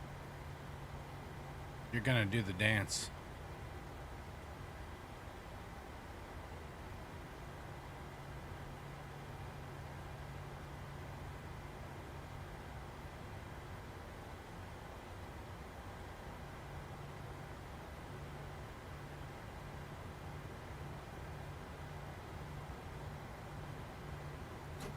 It's gonna do the dance. If it don't do the dance, we got problems. We got big problems if it don't do the dance.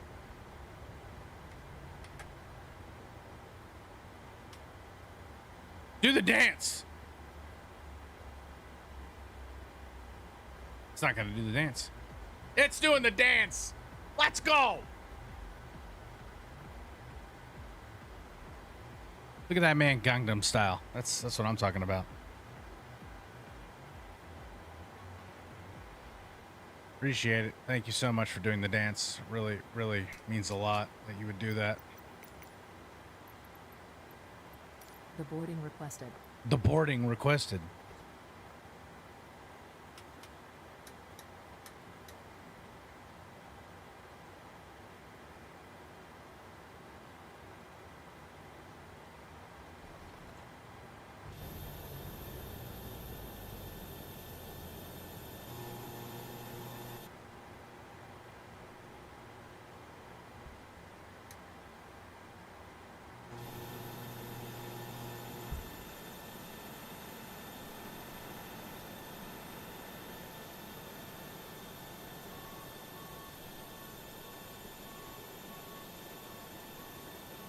Passengers deboarding starting.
Perfect. Perfect. Perfect. Oh, all right. That's going to do it for streaming. I may go lay down and watch a little TV for a bit. Sounds like a lovely idea.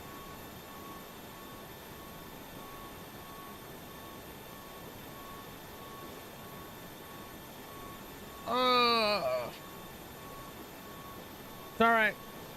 We'll get there one day, YouTube. One day. One day. Just got to keep it going.